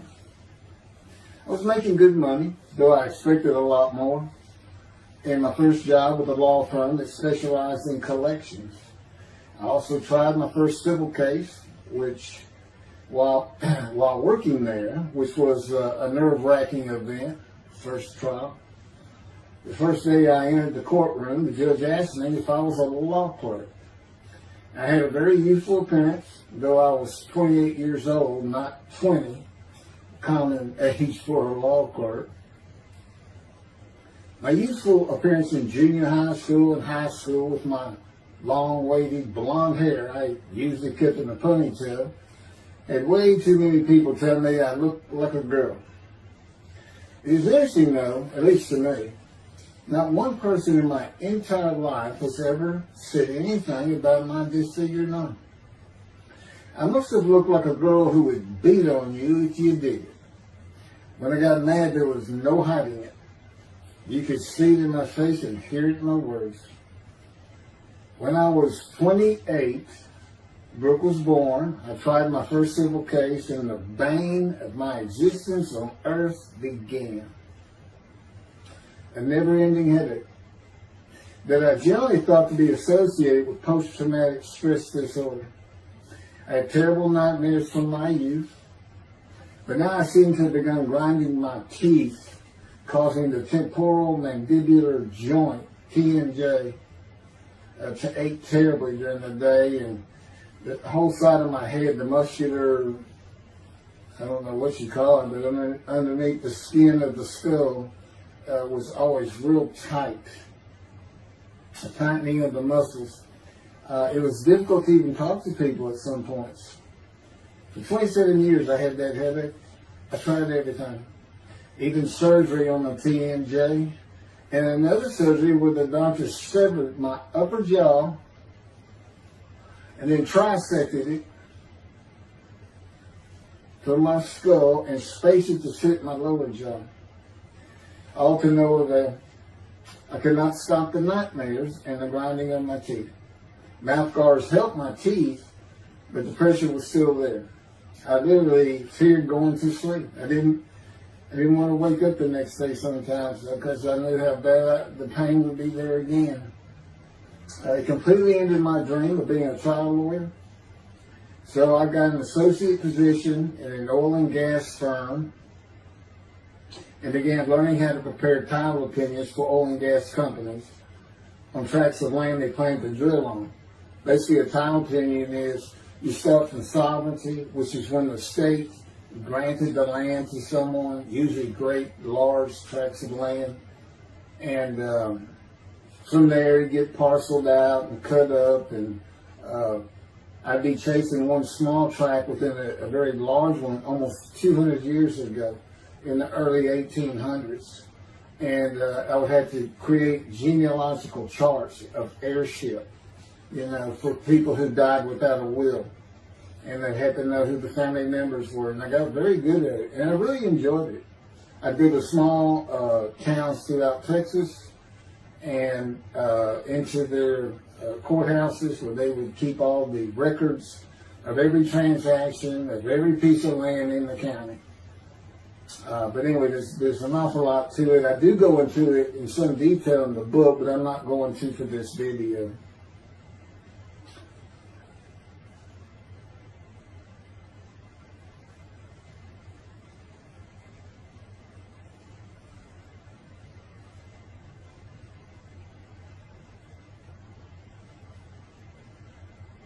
Eventually, I had my own firm.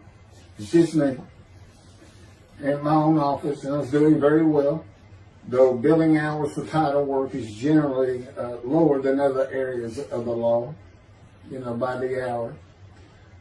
But I had also been involved in multi-million-dollar sales of production between oil and gas companies, probated wills, prepared affidavits of heirship, worked with landmen to fix title defects, appellate work, including arguments before justices, plea bargaining in criminal cases for defendants, and anything else that came my way.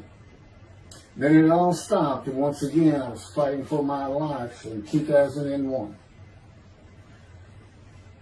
This is chapter 6, skin, colon, and lung cancer. Oh, just, God will have me tell you, he gave me those headaches. When he came to me, I stopped having nightmares. He provides my dreams for me now, and often as a learning experience. But the grinding of the teeth, everything stopped, and I thought it was just because I wasn't having nightmares, and took away any symptoms of PTSD, for which I was receiving money from an insurance company for disability, partial disability, and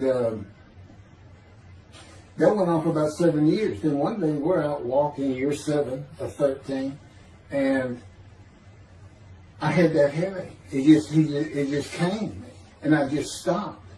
And I said, "You got to be kidding. You did not give me those headaches." He said, "Yes, I did. It's necessary.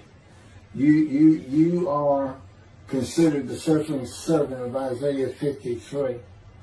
You had to suffer your entire life until you're suitable for my purpose." And that includes sitting every verse of Isaiah 53. At that time, I had finally read it, 7 years into all this. It was about year 2, I think. But yeah, he did. And, you know, I ended up taking painkillers left and right and drinking with it, as so many people do. I was able to maintain, you know, my life, my work, and everything, but it was enough to put the strain on my marriage that I pretty much blamed myself for it. And I told him, I did it. That's the only time I got hot. Disfigure me, gut shot, those things, they didn't bother me. But I said, you know, you hurt my children terribly with that. Because I became a bad father. I mean, I wasn't the father I could be. I mean, they love me and I love them. We don't have any serious risks. They're off living their lives and they're all doing great.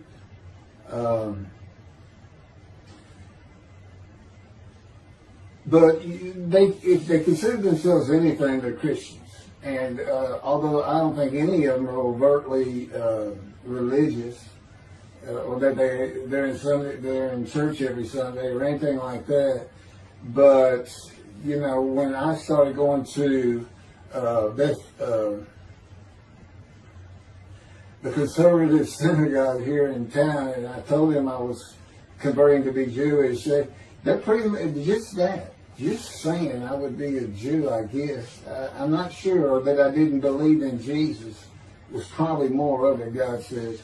But really haven't talked to them much at all in 7 or 8 years. So, but anyway, so God gave me the headache just to make sure.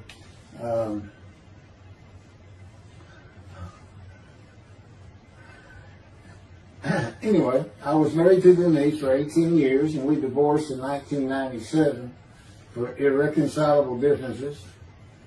We agreed that she maintained custody of the children. The first to leave was Justin, and he came and lived with me. Then Brooke started getting in trouble, who is, as tough as she is beautiful. Her mom's very difficult to get along with. Justin was a lot like me at his age. Trouble followed him everywhere he went. Like me, he was hard to talk to, and like me, his getting out of high school was a coin flip. He's doing great. He learned the oil and gas landman business, and I helped him out as much as I could, and friends of mine helped him out even a lot more. And he's very successful in it. Married, no children. Laura's married, no children. She's got a great job. And Brooke is married with 2 children. I have 2 grandchildren. Long life, see his children. You'll see what I'm talking about, long life, when I get to lung cancer that God chose to crush me with. Something had to be done, and to make matters worse, Denise had met a man, and they were going to get married. But he didn't want Brooke. to be part of their new family, or Justin for that matter. He wasn't going to go stay with them anyway. Now, I had 2 of the children, and she had 1, but all still in her custody according to the divorce decree. So anyway, I stopped paying child support on those 2, but had not gotten around to the proper revision of the divorce decree when I took Justin and Brooke with me to live on the Big Island, Hawaii. Laura came with us to visit for a month. This oversight on my part resulted in Denise and now her 3rd husband filing papers in divorce court for past child support for all 3 children, for the time I had begun paying her 1/3 of the original amount. I represented myself. I had 1 contempt of court and was locked up for a day, but I never had to pay that money. By verbal agreement, I sent Laura back exactly 1 month later. I could not leave her out, and I wanted her to see where her brother and sister would be living. They were all so close and protective of each other, and still are to this day. And she was so sad. One of the hardest and emotionally painful things I had ever done was put her on the plane back to Houston. I can't think of anything else. The backdrop to moving to Hawaii was my firm was in dire need of new work. But the oil and gas industry was down. It's always up and down. And my clients were not drilling. A landman I knew called and said his sister in Hawaii, a brilliant eye doctor, but not a good businesswoman, needed help resolving creditor issues stemming from her new offices and equipment purchases. I told him it was a good time for me, as things were slow, and who's going to turn down a free expensive trip to the Big Island, Hawaii. So I went and took care of everything without charge, but of course everything was paid for. When I came back to live in Hawaii at the urging of the doctor that I had helped, who did not like the look of an abrasion on my chest, and it had been there for years, I was examined by a friend of hers, and it was cancer. I don't remember what the doctor called it. He removed it in surgery with a 6-inch diameter circular cut, and it was not malignant. I could practice in just about any area of the law, and all I had to do was pass the Hawaii bar exam, one of the toughest in the nation. While studying for the bar, my body, all at once, in a moment, told me something bad was wrong with me. I had been running, swimming, and riding my bike everywhere I went, letting Justin have the car, and had been feeling good and strong. In a moment's time, I was weak and sick while grocery shopping, and there was a pain in my belly and my abdomen. I did not know it, but a large tumor in my colon had burst through my colon, and I was bleeding internally. I did not go to a doctor, which I guess is my nature. That, and I did not have medical insurance. Anyone asking anyone for help unless things were at a critical stage, such as a bullet wound, was something I couldn't do. There's all kinds of personality disorders. I thought surely it would pass, and decided to just give it time and bear up to the abdominal and belly pain. I continued studying and took the Hawaii bar on Oahu and Honolulu in the summer of 2001. I had lived in pain for so many years from my headache, and passing the bar was so important, I just kept going day by day. Pain was getting worse, and but I kept exercising. It's the only time I didn't focus on the pain. I had always been a fast healer, and I thought in any day it would just go away. I finally could no longer take it. Brooke, it turns out, was in Houston visiting with her mom, and I left Justin at our little, we called it the little green shack. It wasn't much to it. We weren't there very often, really, except to sleep, and went to Houston to find a doctor for diagnosis, staying at my parents' townhome. This is where I'm at now. I had allowed my major medical insurance to lapse using premiums for child support when things had gotten lean. I just needed someone to tell me what was wrong. I would find a way to take care of whatever the diagnosis was. Early September, I was close to dying, lying on the floor of a dingy apartment of a friend who traveled for work. I could no longer get up to even try and get medical help. And I had not told anyone how bad it had become. Then the planes hit New York. Seeing how grief-stricken so many relatives were on the news, I began to think for the first time how awful my children would feel when they found out how and where I died all alone. So I asked my father, again, it's hard for me to ask people for things, for the money to pay for a colon examination that had been suggested by a doctor at one of those clinics you find in a strip mall, the only places I could afford.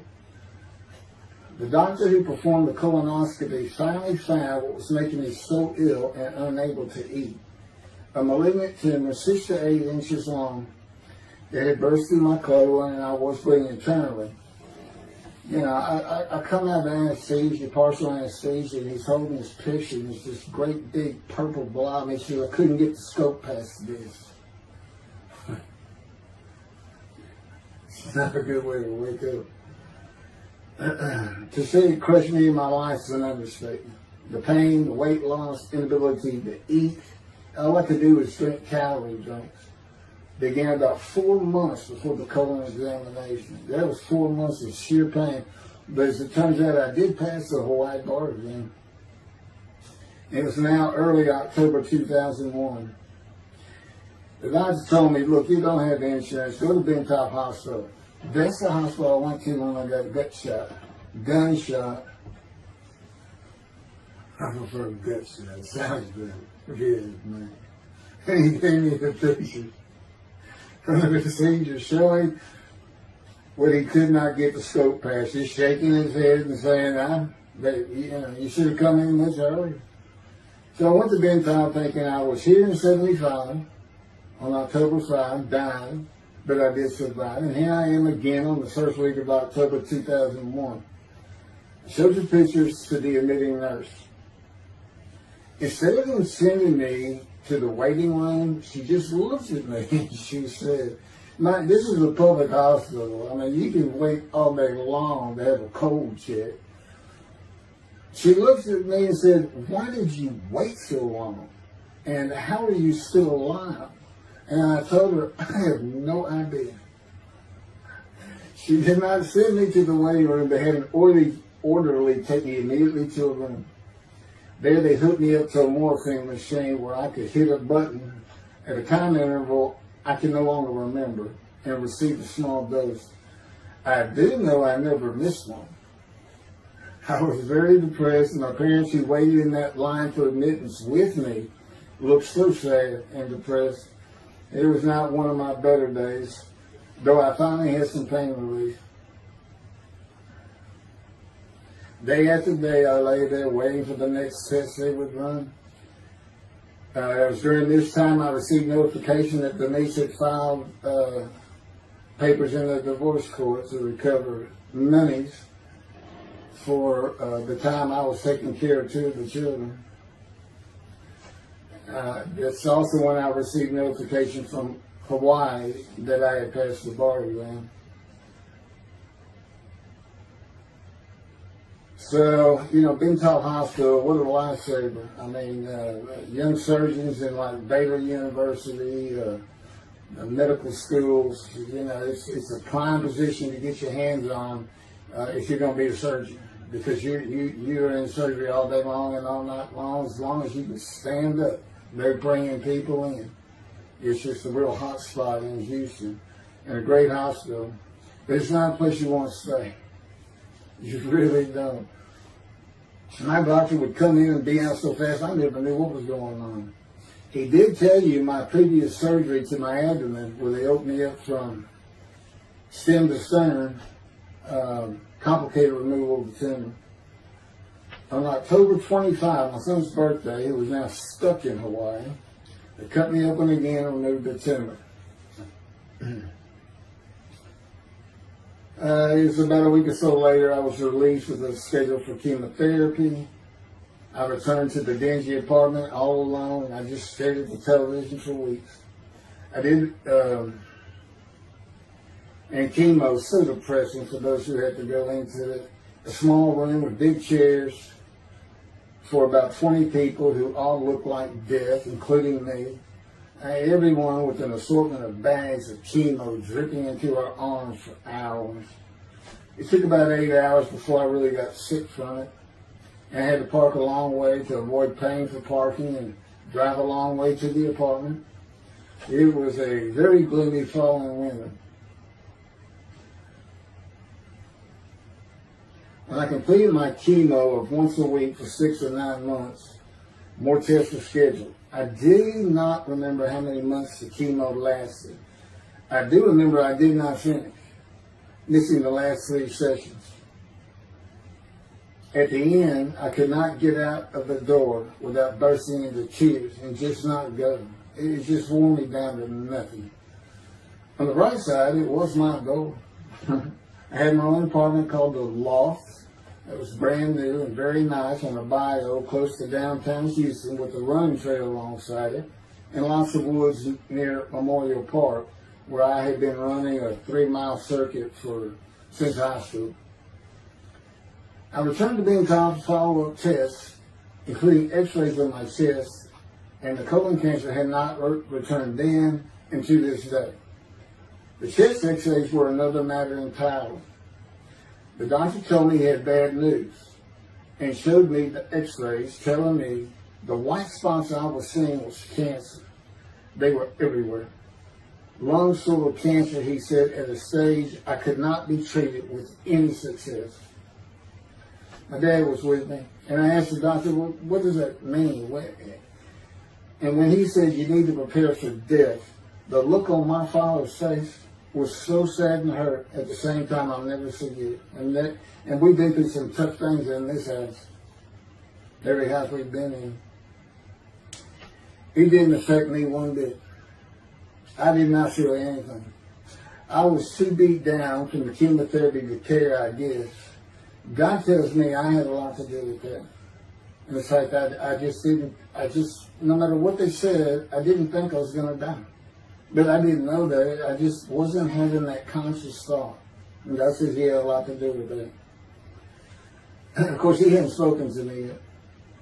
I had never seen a doctor for cancer or any other ailment since that day. I had to get Justin home was all I thought about. But I needed money. I found an old client that needed a title pin for a drill site well.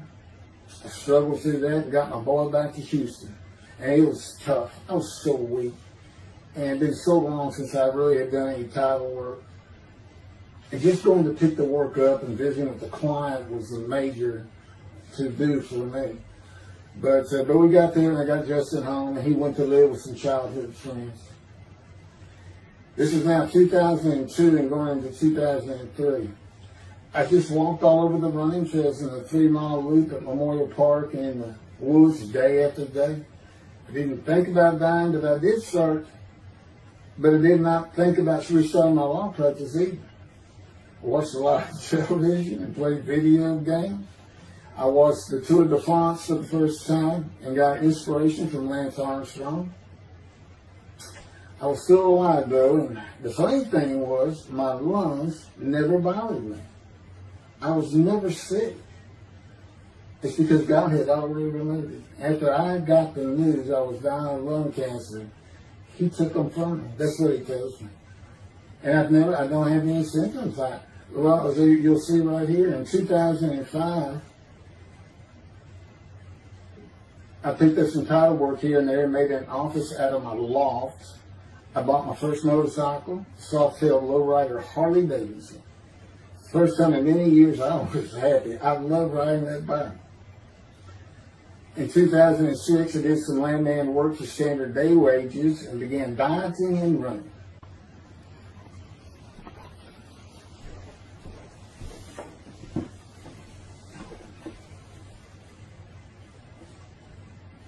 Once again, my camera only goes for 29 minutes and 59 seconds, and I'm going to back up just a little bit. In 2006, I did some land work for standard day wages and began dieting and running. I had never been a swimmer in terms of training for it. I love the water and swimming, but I never trained with laps at different paces and various distances. Mostly because I was so slow, because of my right arm. I was reaching an age, though, where endurance in my running was more important than speed. And so endurance swimming was too. In Hawaii, I had seen the athletes come to Kailua Kona, where we live and where the Ironman Triathlon begins and ends. Matter of fact, my little green shack was just right on the route to where they start. That was a fun week. And it was amazing watching the athletes train and prepare for the race. I would think to myself, a human being, the human body cannot do what they are doing. Yet they were and they did. It's just amazing. I decided to learn how to swim more efficiently and how to train for distance and endurance. Get a regular and triathlon bike and enter some triathlons. I'm still alive and finding a direction and purpose in my life. Training every day for long periods of time. It really helped with my headache and I slept better.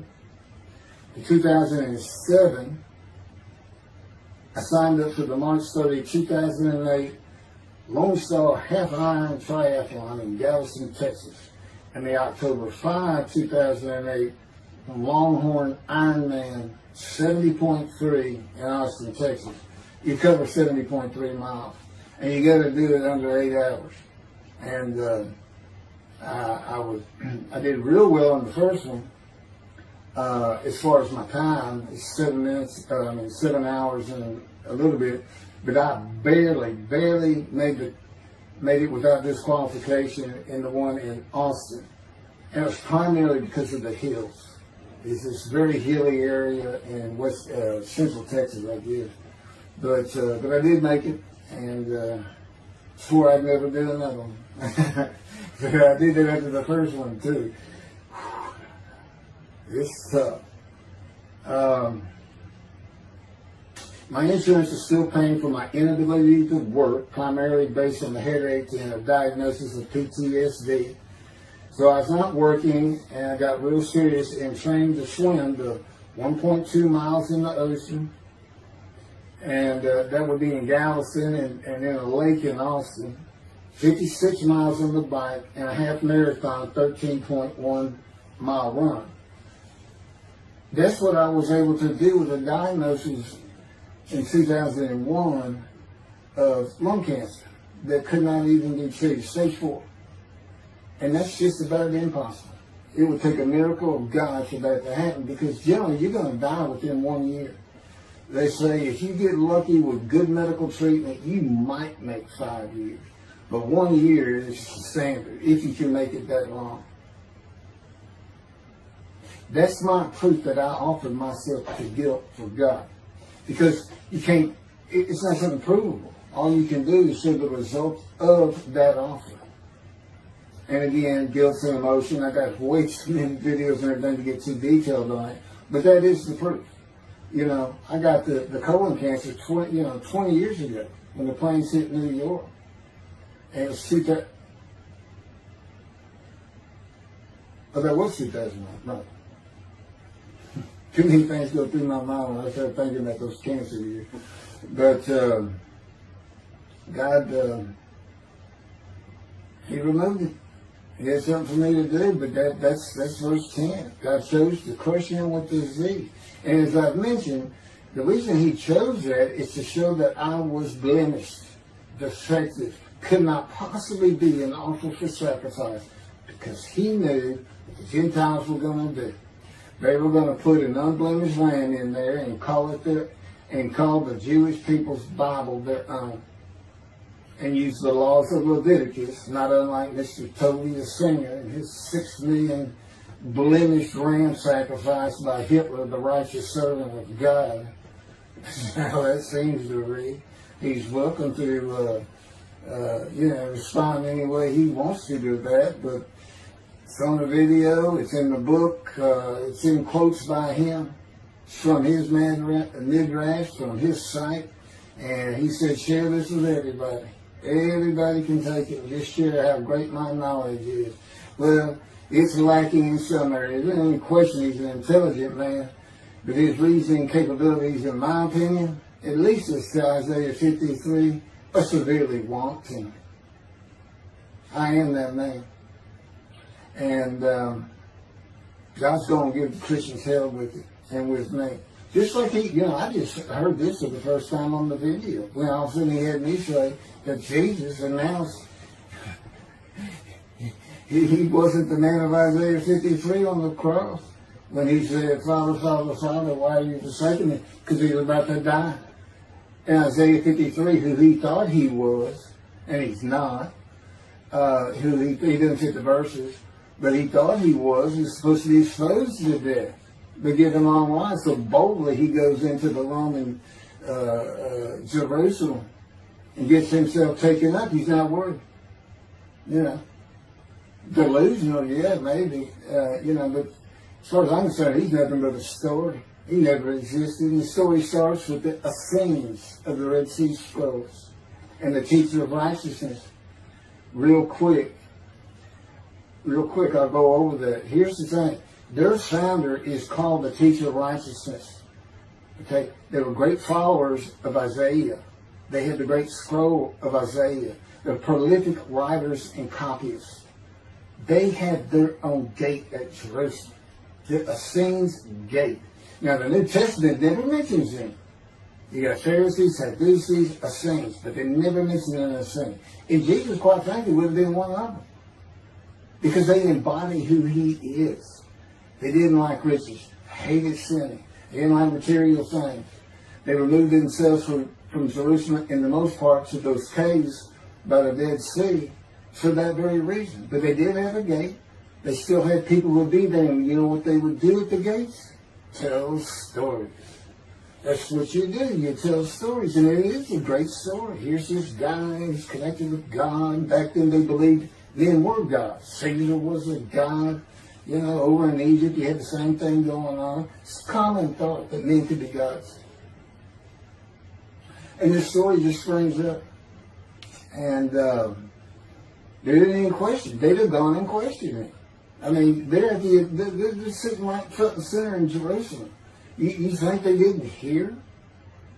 This man walking on water, raising the dead, feeding 5,000 with 2 fish and 5 loaves, turning water to wine.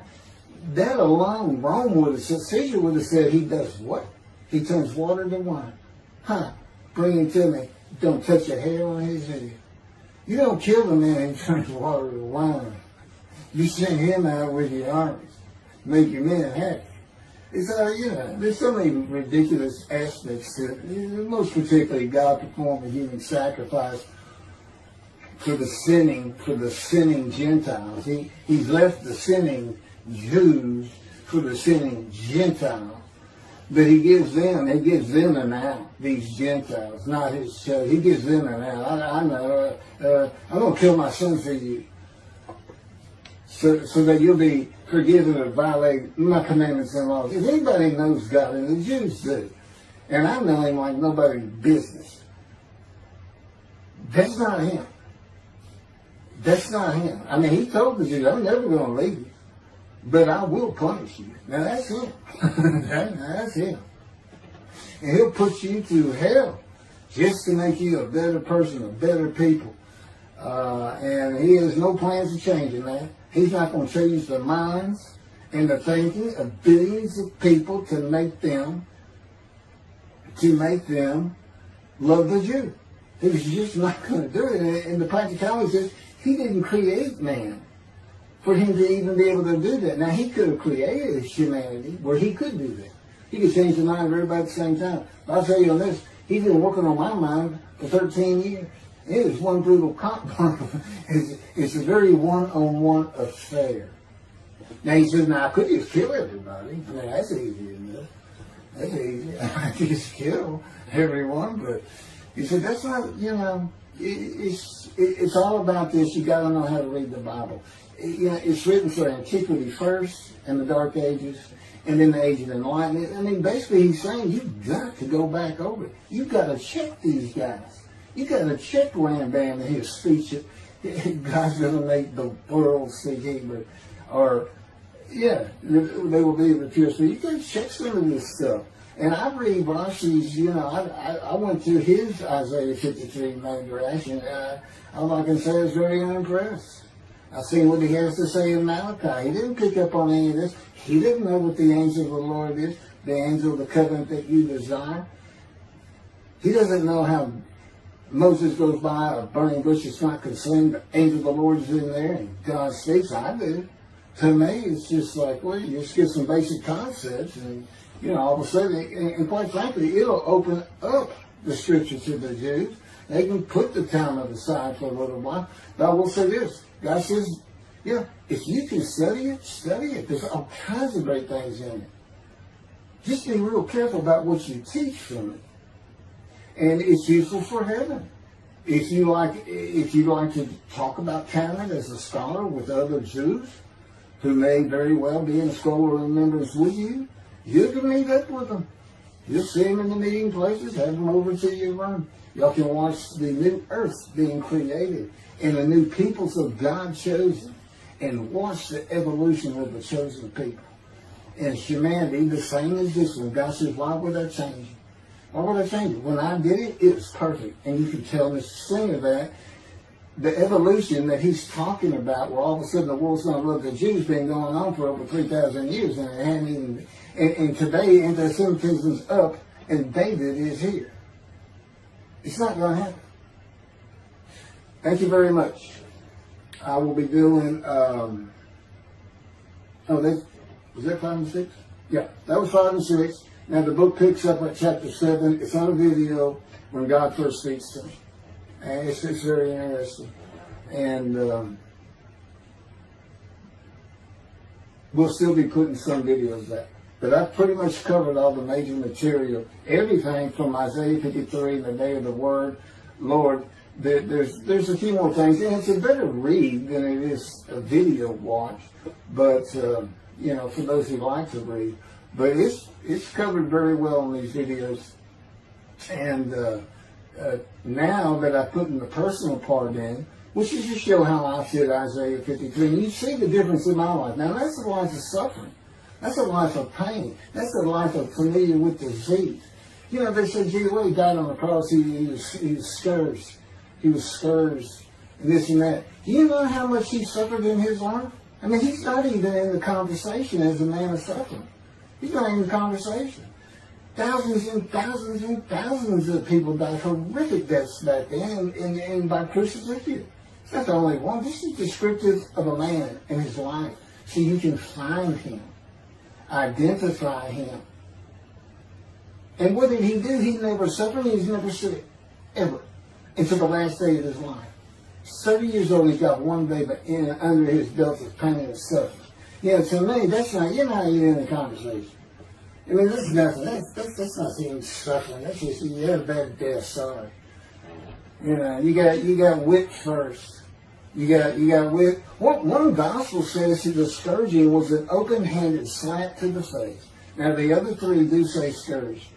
But then and then every movie you see, he's carrying that cross. He's all whooped up and bleeding, this and that. He carries the cross in one gospel only. In the other three, it's carried for him. And then he's on the cross, and what does he do? Father, Father, why are you forsaking me? And then the gospel says, one of them, and then he gave up the ghost. He gave up and died. I laid in the back of the ambulance for 8 hours, doing everything I could in my power to stay alive. Just gave up the ghost. There's another video where we make that a little bit more humorous. Anyway, thank you for listening, and I guess that's it. Thank you.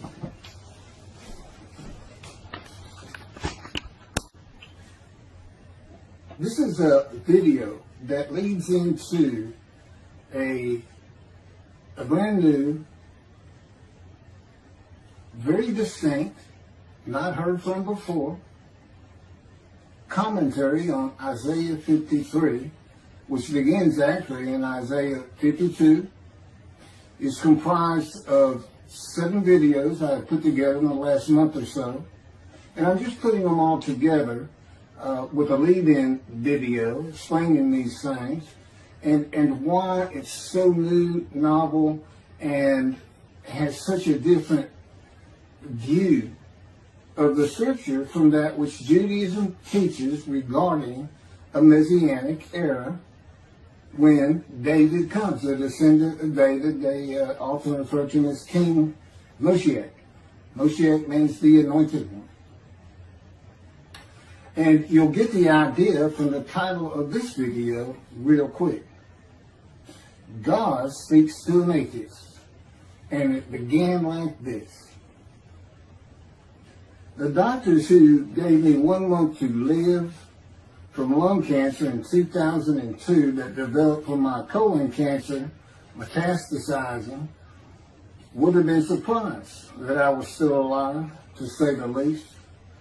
I had stopped thinking about the lung cancer years before. The white spots in the x-rays that filled my lungs, like the stars in the night, did not inhibit my breathing or slow me down in any way. At this point in time, I'm training for my first triathlon. And I didn't start small. I did a half Ironman. It's 1.2 miles swimming in an ocean, 55-mile bike ride, and half marathon, 13 miles. They call it the 90.3. One Saturday in the fall of 2007, I was cooking lunch in my small kitchen, post-divorce, and at the stove, when God said, from just a little behind me, as though somebody was speaking to me right here,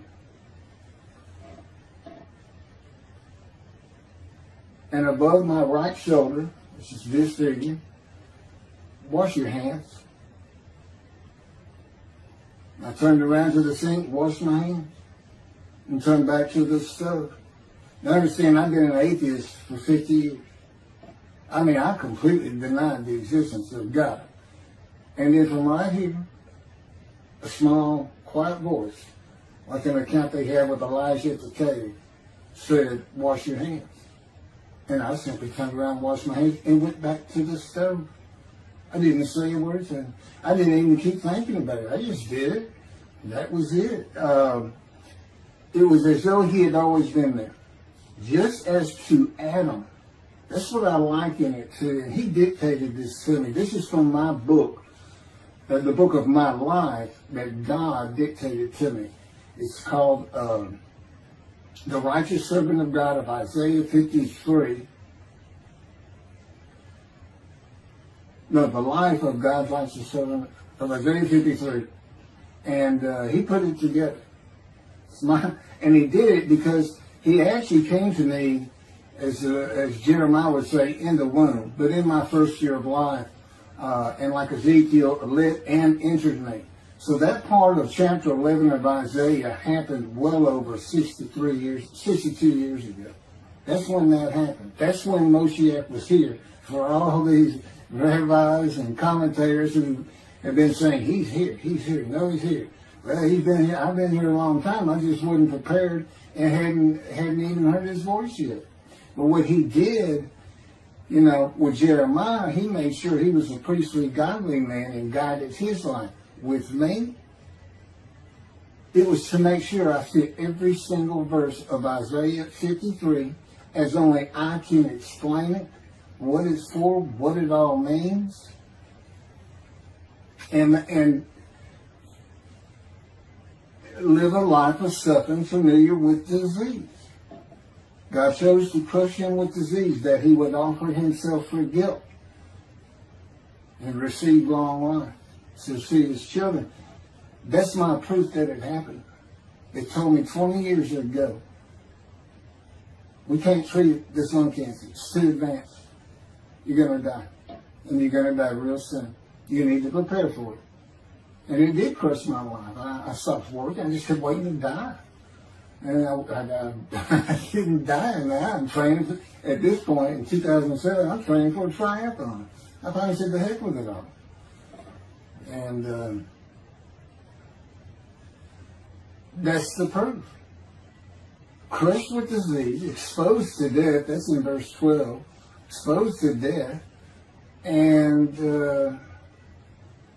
here I am, 20 years later, still going. Haven't seen a doctor since. Never received any treatment, which is unheard of with lung cancer. And I had colon cancer before that, and I had skin cancer. I'm a man familiar with disease, that God chose to crush the disease. And these 7 videos put together as one, obviously I wouldn't ask or want, and I couldn't do it, to listen to them all at one time. But I know you can mark your spots and everything. But it was spread out in 7 different videos, and I thought, well, the next video I'll do, I'll have a preamble to it and explain. This is not fooling around. Once you learn my version, which comes from God, of when Moshiach comes, the day of the Lord, which is left out of the Messianic era. But if you ignore me, God says, as my role as Elijah, God says, when he does return to his temple suddenly, it's going to be with, and it's not there, it's going to be with utter destruction to the land. Okay, all this is explained, so I'm not going to keep going in detail and carry on with God first speaking to me, but it was as what Adam would have felt like. This is natural. I mean, to him, you know, having somebody speaking to him from above him, from up here, from within him, it's perfectly natural. And he wouldn't be falling down in reverence and I'm not worthy and all that. It would just be, this person's always talking to me and telling me what to do. The fact that he doesn't see him wouldn't probably enter into his mind. This, you know, this is the natural order of the world for Adam and me, particularly today, 13 years later. Still in God's final refinement, preparing me, and now we have the books, they're unpublished, Jewish publisher, Christian publishers, I dare not even send it to them, because how harsh I am on Jesus Christ, who said he was the man of Isaiah 53, and it's because of him I had to get crushed with cancer. That's what that's all about. God doesn't have to crush you to make you offer yourself for guilt. He just seized Ezekiel and put him through the fire of refinement, the anguish of it, and sent him off to be a prophet to the Assyrian, Babylonian exile, of which he was one, actually. The book of Ezekiel is the key to Isaiah 53. That's my background. See, God, these videos, everything, the way where he put angel of his presence and Holy Spirit, that Judaism doesn't recognize. A host of the Lord's host. It's in the book of Joshua, one time. He did it so they wouldn't find it. He knew what this was going to be about. These were my proofs. This is what it's all about. He set it up for me to be this controversial. You just got to take the Messianic era of Judaism and toss it out the window. And you'll understand why, when God has me explain it to you, he controls everything I do, think, and say. Finishing preparing lunch and ready to watch a Texas A&M football game, I headed to the living room, and God said, "Get a napkin." I turned back to the kitchen and got a paper towel, sitting on the couch from about the same place. Sitting on the couch with the television on and my plate in my lap, God said, "Get your TV tray." I got up, set my TV tray in front of me, and placed my plate on it, began eating and watching the game. That night, I was in bed reading a book. From the doorway, God said, "Tomorrow we're going to Bed Bath & Beyond, the store, to buy a shower curtain, sheets, pillowcases, and shop in general for things that you need." I said, "Okay." and continue reading my book. That's God spoke to an atheist. That's how it started. We call it the early years now. Talk about it. It was so different from the way things are, and all the same in the same breath.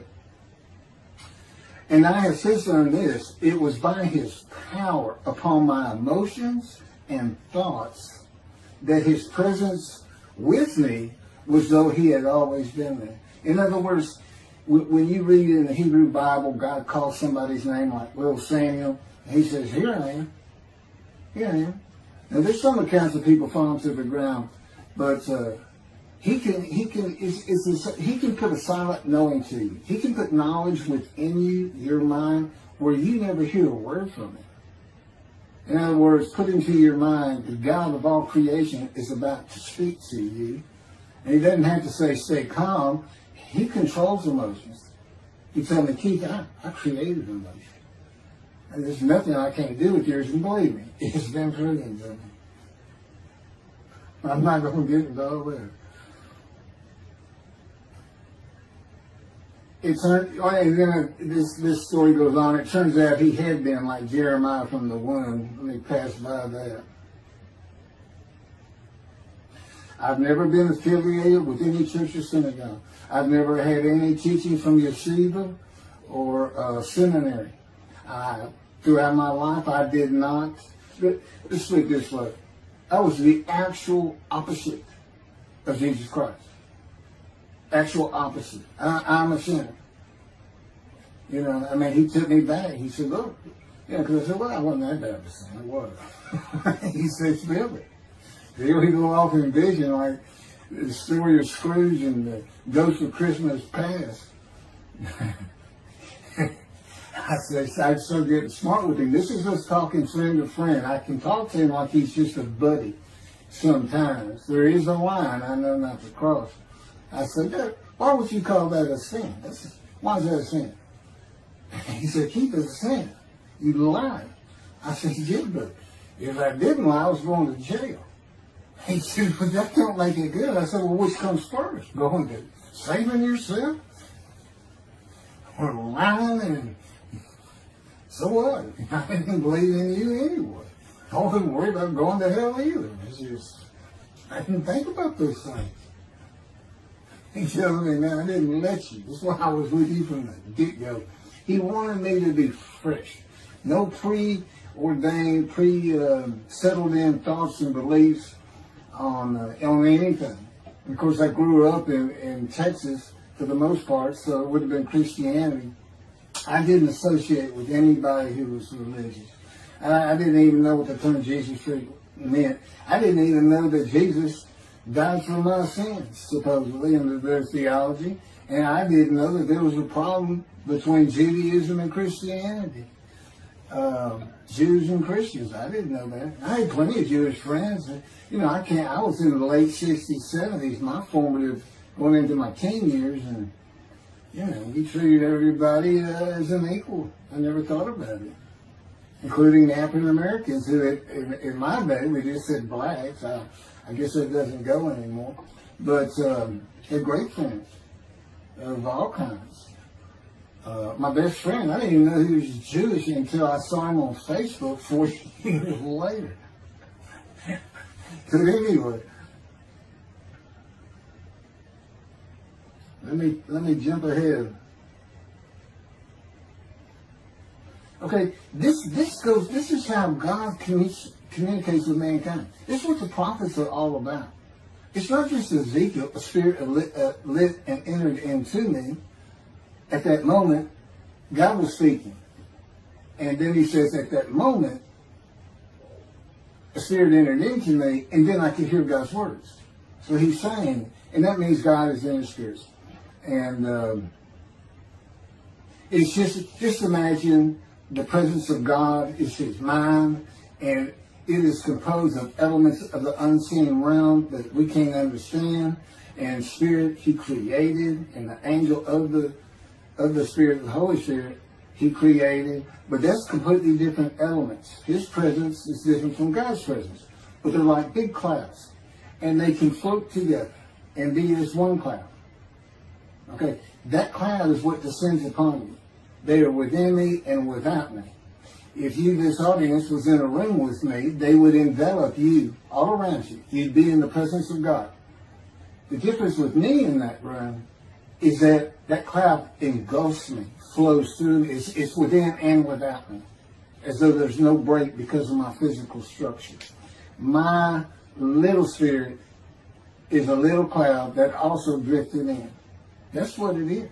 And it happened with all the prophets. If they spoke God's words, he was talking to them. He was telling them, write this down. Write this down. All these 20 books or so, the books of the prophets. Ezekiel, write this down. You gotta set this up. Jeremiah, write this down. See, the time is coming. Well, that's the time in Malachi. It all comes together, and you'll find it in all these videos. So, and it doesn't just include Moses and the prophets. The man who wrestled with Jacob. Jacob says he wrestled with a man in divine beings. Well, you know, Judaism doesn't acknowledge the Holy Spirit's a person, which is beyond belief, because there's so many references that this is clearly a person, the angel of his presence. But it's just God going to a man saying, hey, wake up, I'm the God of this land. See this man over here sleeping? His name's Jacob. He's got his head on a rock. Go jump on him and start wrestling. Don't worry about it. I'm gonna orchestrate the whole thing. You'll be fine. And the guy would have said, here I am, let's go. That's how he does. And Judaism says the man in divine beings is an angel. No, you know. That'd be like saying, I'm an angel. And you wouldn't want to say that. Well, you wouldn't want to say it to me before he came to me, because I think it made me mad. I had a hell of a temper, just like Moses did, and like Ezekiel did. And God knows how to knock it out of you, to where you smile and laugh a lot. Because I never used to. No, well, you got to read the book, and you'll get it. You'll get it. I'm just, you know, just like a lot of people, I've been through too much, hurt too much, suffered too much to have any thought that there's anybody upstairs, you know, who cares about me. It's just don't even mention his name around me. We're either gonna fight or I'm leaving for it, and you'll never see me anymore. No, do that, because it just makes me angry. All that's gone, by the way. Lots of stories on that. Oh, and the Spirit speaks. He's got his own personality. He's angelic. He has a very childlike voice. And he's just nothing but a ball of humor. He has me say he's the greatest comedian of all times of the universe. And he's just a joy to talk to him. And he has the smarts of God, as he tells me. But I have instant communication with him. I have instant communication with God. It's like there's three persons in my mind. This one cloud is three clouds. It's two spirits and the elements of God's mind. And slow process of 13 years, and it's 13 years of, and this is from Isaiah 53, punishment, wounding, chastisement, maltreatment, crushing, bruising, and I'm telling you, he's relentless. These are the stories, and I have a lot more once I get to Israel, and I have full confidence God's going to get it done. That's one thing I don't worry about. 13 years, a year and a half of trying to get books published, denied by everybody who even bothered to answer me, because it's just so different. And it can only go to Jewish publishers, and it's just like, well, this isn't the stuff we believe, and it sounds like he's saying it's him, and this and that. Well, I was. God said I made sure I didn't get them published. I wanted to do the videos first. You see, I'm not on the executive committee. I don't know what's going on 99% of the time. I don't know what I'm going to have for dinner. I no longer have self-will. I can't ask him for anything. There's all kinds of reasons for that, such as, you know, if one of my kids gets sick and he doesn't heal them up, you know, cancer or something, Am I going to be disappointed? Am I going to be hurt? The answer is no. He's trained me too well to even bother asking me. If he's going to do it, he's going to do it. I know he has the knowledge, and he's right here with me. So, it's a long, detailed process. I know things from his perspective. This is another reason the Messianic era is not going to happen. And it comes out in these sins. But the Holy Spirit, the angel of his presence, we're friends. God says, I can't be friends with human beings. I said, well, we're friendly with each other. He said, yes, that's right. I said, I Googled this, and technically you are my friend. He said, well, I know, but I just don't acknowledge you. I said, why? He said, because I'm God. That's the way I am. I get to do whatever I want. Now, he's just messing with me. It's just like having a friend. Of course, it's a true statement. He can do whatever he wants. But he's pretty stately and regal. But, again, we live together. I've lived with him for 13 years now. And it's never going to end until I die. I wouldn't even know what to do. He said, if I let you, you're going to fall down dead. You're not supposed to be alive. I keep you alive. So I took that cancer from you, but I just put it back in if you do something that makes me want to leave. I said, well, what am I going to do? No self-will. To an extent, no self-thought. And I told him, I'm not even a human being anymore. He said, well, what are you? I said, I don't know. I'm a man and divine being, but I'm not a human. I don't have self-will. That's what distinguishes a human being from an animal. He said, but I'm being the human for you. I'm providing your self-will. So you do, in a way, have it. So you're still a human being. I said, well, I'm dead. He said, why are you dead? I said, because it's like my brain's not connected to my spirit anymore. It's like you're sending all the information in. And that's about heaven. I haven't lived the existence in heaven as to my thoughts, because in heaven you won't have a mind. The heaven for the Jewish people only, I might add. You won't have a mind. God got to provide it for you. He's got to be you for you as a completely new and different creature. It's still you. It's a very amazing story on how that does. And I'm taught all these things and literally experience them, not only in the real, but in visions. I've had more visions than, if you count every single vision in the Hebrew Bible and the New Testament, I've had easily double that. And I'm a walking visual. God's communication, and this actually shows up in the story of Moses. He won't let me tell right now. But he puts images in your mind. Instead of saying a sentence, you get something in your mind, a picture. Anyway, I call it visuals. And you can be wide awake for those. And I can be in vision wide awake. Okay, so we finished our shopping. You get shower curtains and everything. And God said, let's go to the bookstore and get you a Tanakh. To which I replied, well, what's a Tanakh? I didn't Hebrew Bible, okay. Well, I know the Holy Bible, the New Testament and Old Testament. And on we go. I'm starting to learn for the first time. At Barnes and Nobles, we looked at all the Hebrew Bibles and purchased the Jewish Publication Society's Tanakh, the Holy Scriptures, which is a translation that began in 1956. It was published in 85. Men who spent 30 years on the Leningrad Codex, the oldest Hebrew Bible in existence. They started from scratch. I hear these rabbis and people saying, well, I know what these translations are, this and that, and this, and God says, just go with the JPS. They hit it right just about every single time. I've only found one thing that I don't understand how they missed it. But it's in 53. This is the 1985 edition. That's the best translation you can get out there. And I don't just hear God speak to me. His presence is heavy. And I'm also, it says he pinned Ezekiel's arms behind his back with his cords of power. And by his cords of power, Ezekiel could not leave his house.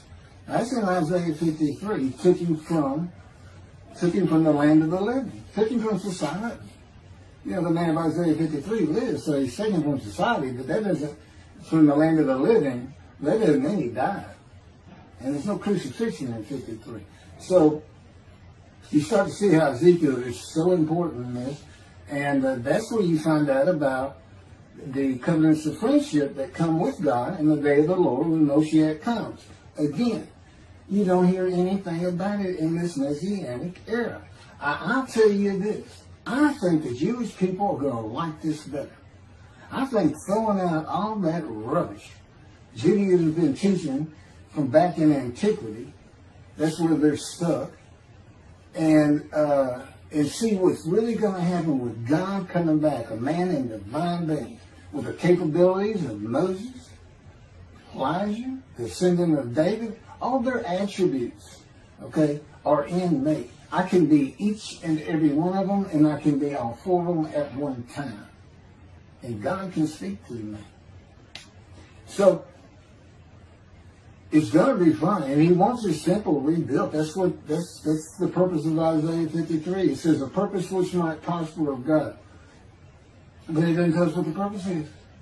Well, we find it in Malachi 3. I'm sending my messenger before me to clear the way for me, and I shall return to my temple suddenly. But the covenant that comes with David says, I'm going to place my sanctuary amongst you. He already knows it's not going to be there. And then we have Elijah in Malachi 3. Well, he's got a purpose that might prosper. And if it doesn't, God comes with utter destruction to the land. And again, you don't hear it with the Messianic era. Utter destruction to the land. There's 7 million Israeli Jews. How can you not read that and go, that sounds an awful lot like, I'm going to raise up armies against you.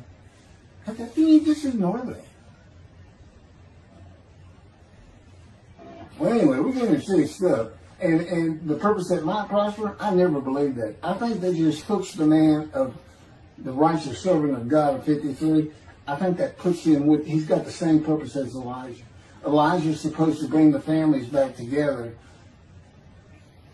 through the laws and teachings God gave Moses, or being mindful of them. That's the new covenant. It's an amendment. It's an amendment that also has a new inclusion of sin forgiveness. Over the last 63 years, God's presence has resided in Texas, Louisiana, Florida, and Hawaii. And he is more than ready to return to his land, Israel. Because wherever I am is where his presence is, and those are all the different states I lived in over this time period. Wherever I go.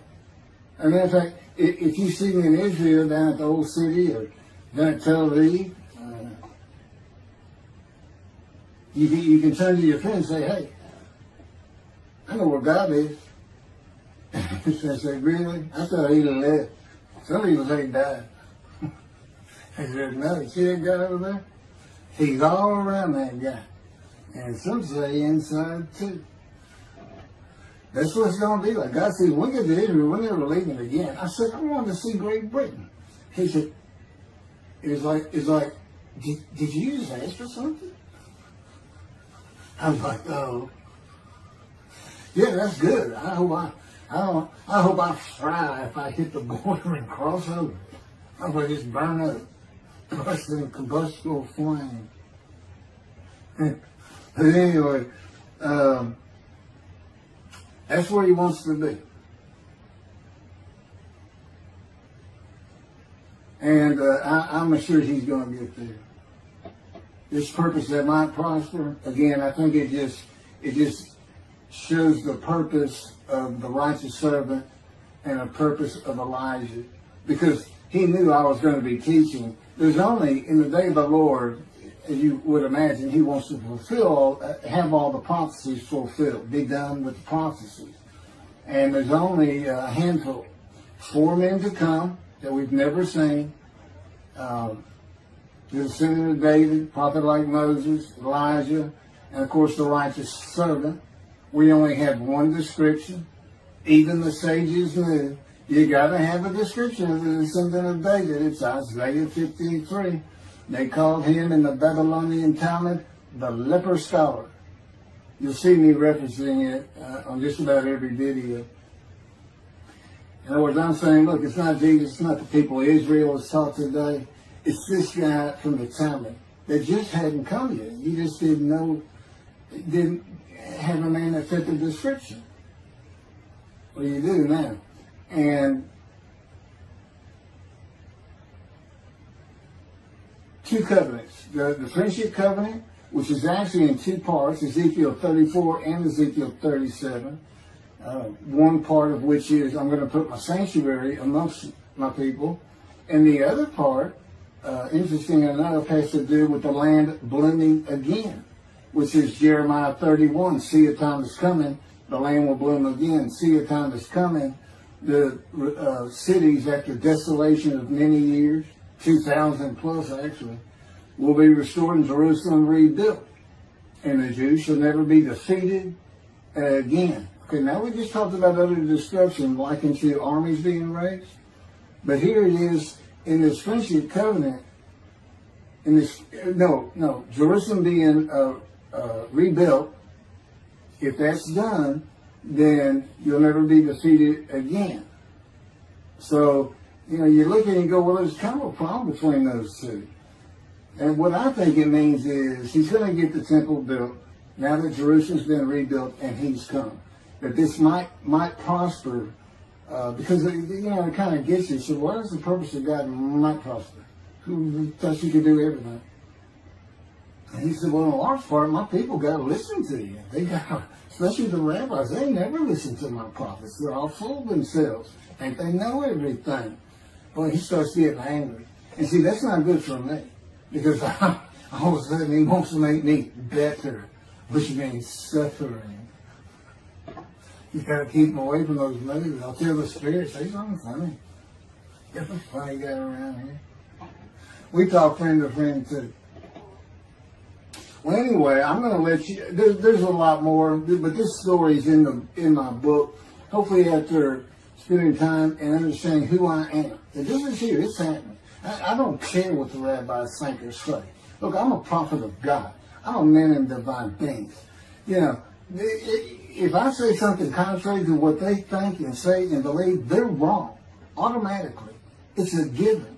Because God is the one telling me all these things. It's His book. They're wrong automatically. And He is livid that I'm having this problem with Isaiah 53 being the people Israel. Well, it's in the videos, but you ought to see the arguments they really put back before that for Isaiah 53:10 and other verses. Rabbi Tobias Sangravis, Judaism, he went Christian. The Christians went to the laws of Leviticus, animal sacrificial laws, and said Jesus is the unblemished lamb. That's why, and they're using, Leviticus where you could offer a lamb and for unintentional sins, but nevertheless, they turned it into, he was a human sacrifice, which he says himself. He says, God no longer wants bulls and goats for sin. He prepares my body for sacrifice.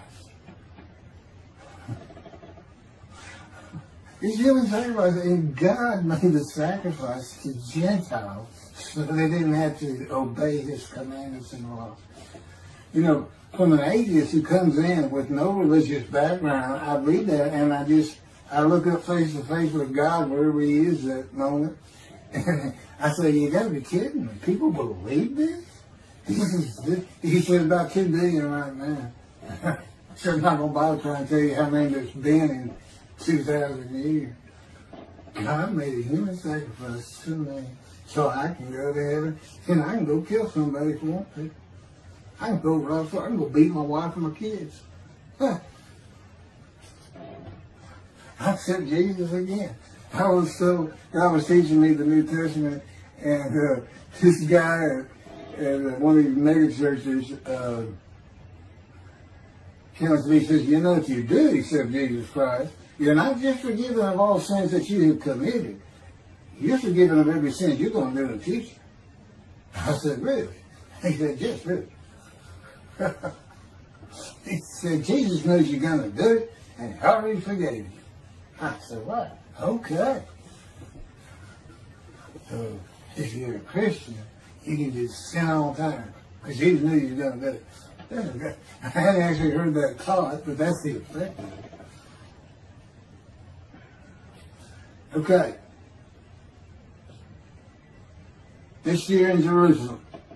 Enjoy the books. Don't try to listen to the video. Don't try to watch them all at one time. But what I did is I put them together for you in the order they should be. And I just thought it'd be easier. And we're kind of coming to the end of our videotaping for a little while, it seems like. Again, I'm not on the executive committee with God and His Spirit. I never really know what we're going to do next. And the books are at keithmccarty.wordpress.com. You can find that on my YouTube channel.